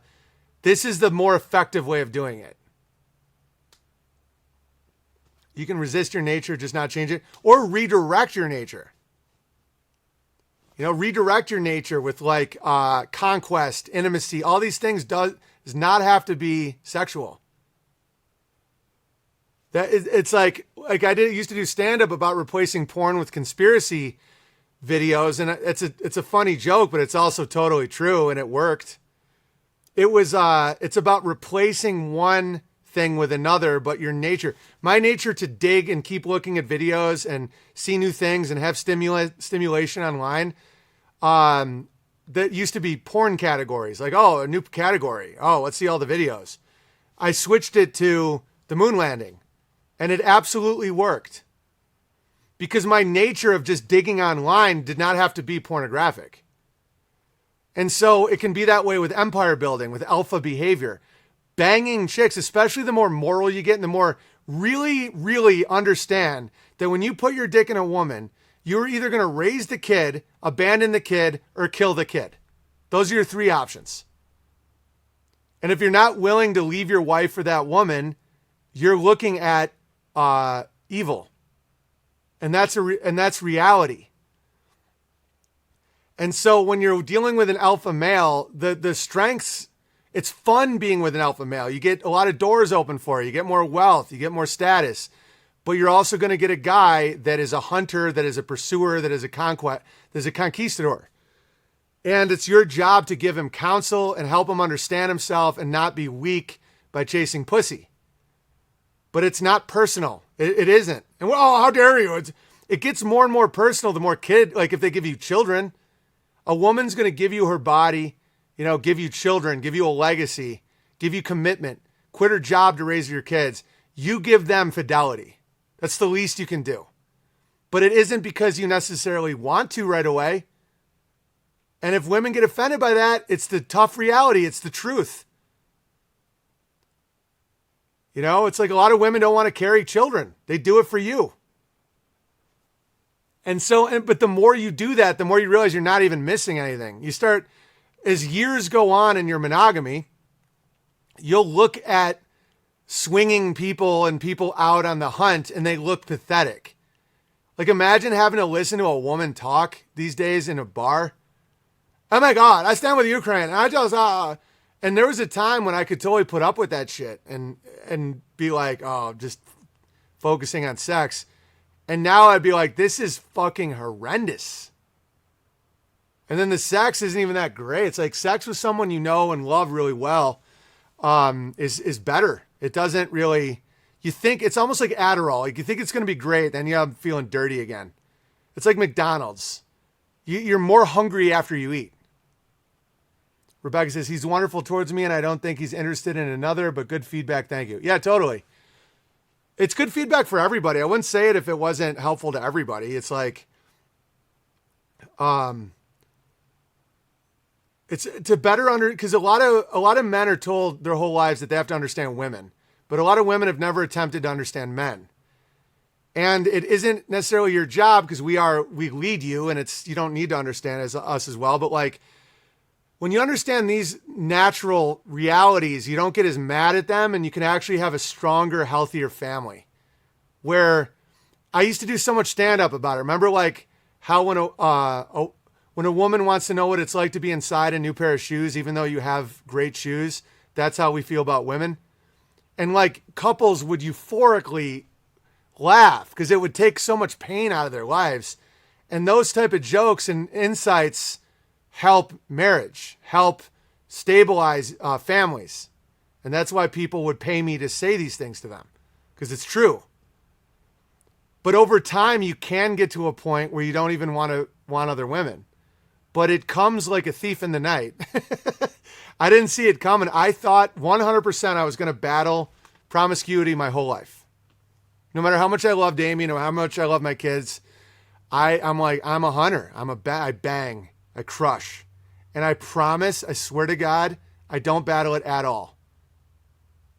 It doesn't even intrigue me. It doesn't even I have battles. Trust me, I have plenty of my own battles. Plenty.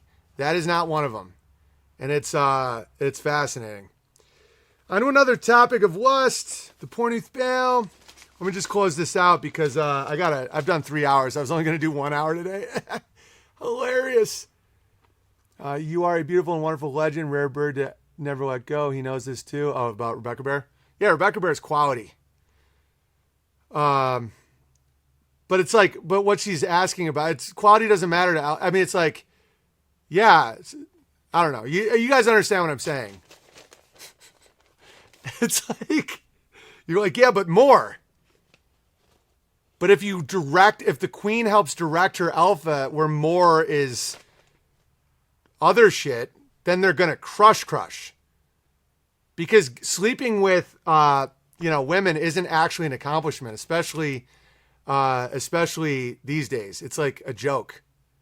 If you just say I also stand with Ukraine, they'll bang you. It's crazy. Every alleged actress in these filthy little flicks likely may be the same kind of creature as our favorite Loki-esque friend Michael Malice's super secret sodomy pal, Blair White. Feel gay yet, Squirt Boys? Yeah, there's a lot of trans people in porn. To touch on your Mandela thoughts, I believe for sure are on the right track, i.e. the pop culture entertainment influence on the broad breadth of topics that are allegedly Mandela, lion and lamb, etc. It seems to me that many quote-unquote Christians are confused about the lion bit due to Aslan, Narnia, and the writings of C.S. Lewis, whom I cherish, yet I find it quite perplexing that these folks are more familiar with Christian fiction than anything with scripture. Yeah, it's really funny. Hoping this letter finds you well. Peace be upon you and yours sincerely, White Tiger Bear. Thank you. What a wonderful day of letters. We're just going to watch. I didn't even get to like some of my shit. Like David Hogg is setting up another false flag, allegedly. He's like pretending like there's going to be some guy who shoots pedophiles. I don't know. I'll talk about it tomorrow maybe. It's obvious Owen understands the Trinity now. Could it be using the hierarchical types to determine men's personalities or behaviors, like using astrological signs to make excuse for good, bad? No, it's not. Because morality is outside of the whole hierarchy. Being a good or bad alpha is not, it's not making excuses for behavior. There are men with different social statuses.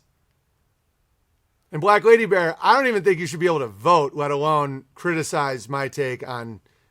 All right, anyway, here's the new Mountain Bear. It's so good. And then I'll read the final entropystream.live/app/Owen Benjamin Comedy.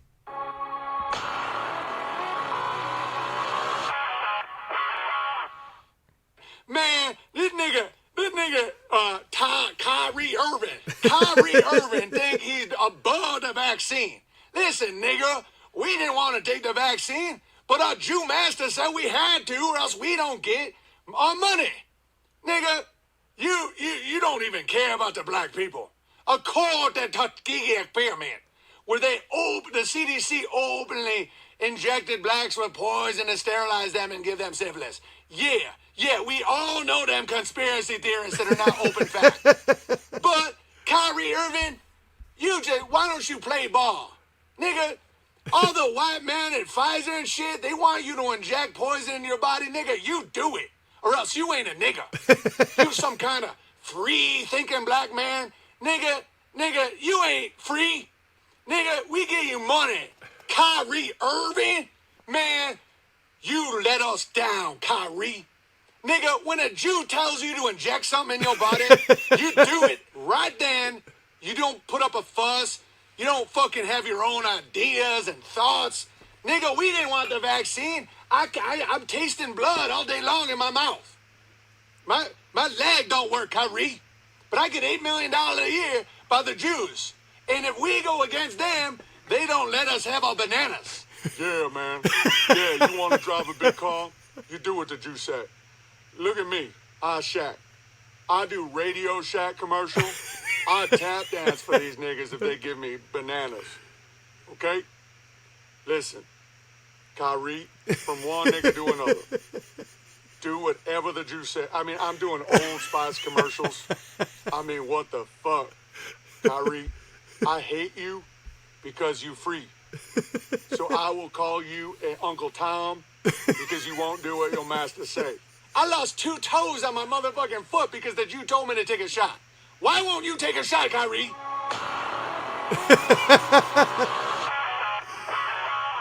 I mean, the reality of that sketch is so funny because they literally just basically said, if you don't take a shot, you're not a nigger. And he's like, okay, I'm not. And they're like, but you ain't a nigga then. It's like, I know, I'm not. Being black doesn't mean you're a nigger. All right, Rockfan, I heard you were looking for movie show recommendations. Have you seen Frailty? No? Well, thank you. I always thought it was great, underrated movie. Thank you. Well, Benjamin received a tip. Thank you. Walter, when he says, wow, it's like he's thinking my dad is the king of bears. No, he does. He thinks his dad is the king of bears, and I am the king of bears. I think he might think you guys are literal bears, but I don't know. It's very interesting. The utter disgust, shame, and humiliation I felt after 1/3 Hydra caught me jumping on the mini trampoline. I read that. All right. Legendary stream, hard facts on dick size. No such thing as loose. I'm out turning dirt in the garden, pissing myself laughing. Thanks, Bearification yesterday. My woman asked if she can be verified as Betty Bear. Welcome, Betty Bear. Keep crushing, Italian Bear. Indeed. Ultra 2000 says, Gonzalo is Coach Red Pill on YouTube. He moved to Ukraine a few years back and married a Ukrainian woman and has 2 younger kids from her. That's great. I mean, I like him. I'm just putting it, in a larger perspective. I think he's doing a good job. I think they're divorced now. All of his old MGTOW videos are gone. He's a cunning opportunist. Yeah, but it's all good. I'm not here to analyze his motivations. I'm just passing on good info he had and a bigger picture of genocide that, I think the whole world's media are controlled by the same people, but that's just me. Sunshine Bear, hi BB, here's a tip to the backflipping piano man. I read a fitting quote today that is oddly good to today's stream. Stand with anybody that stands in the light. Stand with him while he is right and part with him when he goes wrong. Lincoln, greatly appreciate your guidance and perspective. Thank you. Many Jews consider Ukraine their land. Is there anything to this being about clearing out Ukraine by genocide and migration to other country like Poland in order for Israel to migrate in? I have no idea. I mean, I don't even know what a Jew is. But, they say it's the homeland of the Khazarians, but who knows? John says, throwing a little cash in the hat for the big carnival bear doing backflips. Hopefully the guy holding the hat doesn't blow it on the carnival games. You can't win, COD. It's a scam. Just like the casinos. Song request, Dire Straits, Brothers in Arms. I love that song. Catching up on my hetero booster. I've been combing thrift stores for Nagar books with no luck. I've stopped asking the clerks if they have any, and their response has been varied. I might have to settle for dictionaries with different definitions. Thanks for the laughs lately, Freight Train Bear. Thank you. Pickle Bear, morning BB. I sent you coin by express mail, and just to be safe, I insured it. On Monday, there will be a slip for you to sign for it. Cheers. And Burn Bear is a faggot. Haha. Thank you, Pickle Bear. Love writing letters, but this is easy with the hat comes around. I tip. Thank you. Thank you, Black Thumb Bear. Hudson says, my canary in the coal the canary in the hat just came up to me and stared at me while slowly slipping his hand into my pocket. It was weird because I'd already given him money. I think he had ulterior motives. Oh, gee, dude. Good morning, BB. I like yesterday's stream topic. I've always thought that the stars in the sky are angels and aliens are demons. Are angels and aliens are demons. In my opinion, I think they will fake an alien invasion, but it really will be demons. Thank you for bringing these topics up. Love the topics. Much love. Thank you, Blue Bunny Bear. And Jonah Bear says, this one's for Grungy Bluesberry. Recently discovered the stickers function on Instagram, and since has done nothing but send stickers of dicks and talk about how big they are. Please boost his gay. This one's for Stuntman. I hear he dyes his beard because he did it once, and now if he stops, his beard looks gay. Personally, the rollerblading around and getting pounded in his ass seems gayer to me. So may the booster be swift. God bless and crush on. Oh, it's great. Dude, I love how many people listen to this stream super loud in front of mixed crowds. All right, brothers. Like, you can't not like this stream if you listen enough. You're like, these churchians are like, they're lying. Like, if you listen enough, there's no way you can take me super serious and get mad. When it's like, I actually think all this rollerblading and getting banged in it's not possible. These mist-covered mountains are home for me now, but my home is the lowlands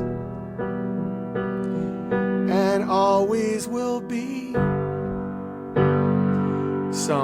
Someday you'll return to I can't hear it in my head, your valleys and farms.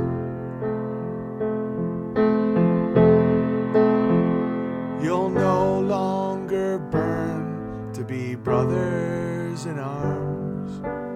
What a haunting song. Through these fields of destruction, baptisms of fire, I've watched all your suffering as the battles raged higher. And though they did hurt me so bad in the fear and alarm, you did not desert me, my brothers in arms. Haunting song. The stream is the best. Gammas would feel threatened by their girl listening to it. Oh, yeah. They're like, don't let that on Benjamin. He's going to make you know that when I complain about your loose vagina, it's because I don't have a dick.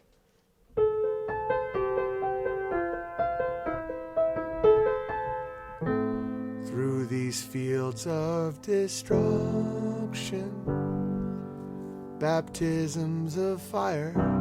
Such just haunting. All right, that's it for me today. I got to go move all my furniture into the house that we built because that's what men do. Thanks for the super chats today. It was fucking humblingly awesome.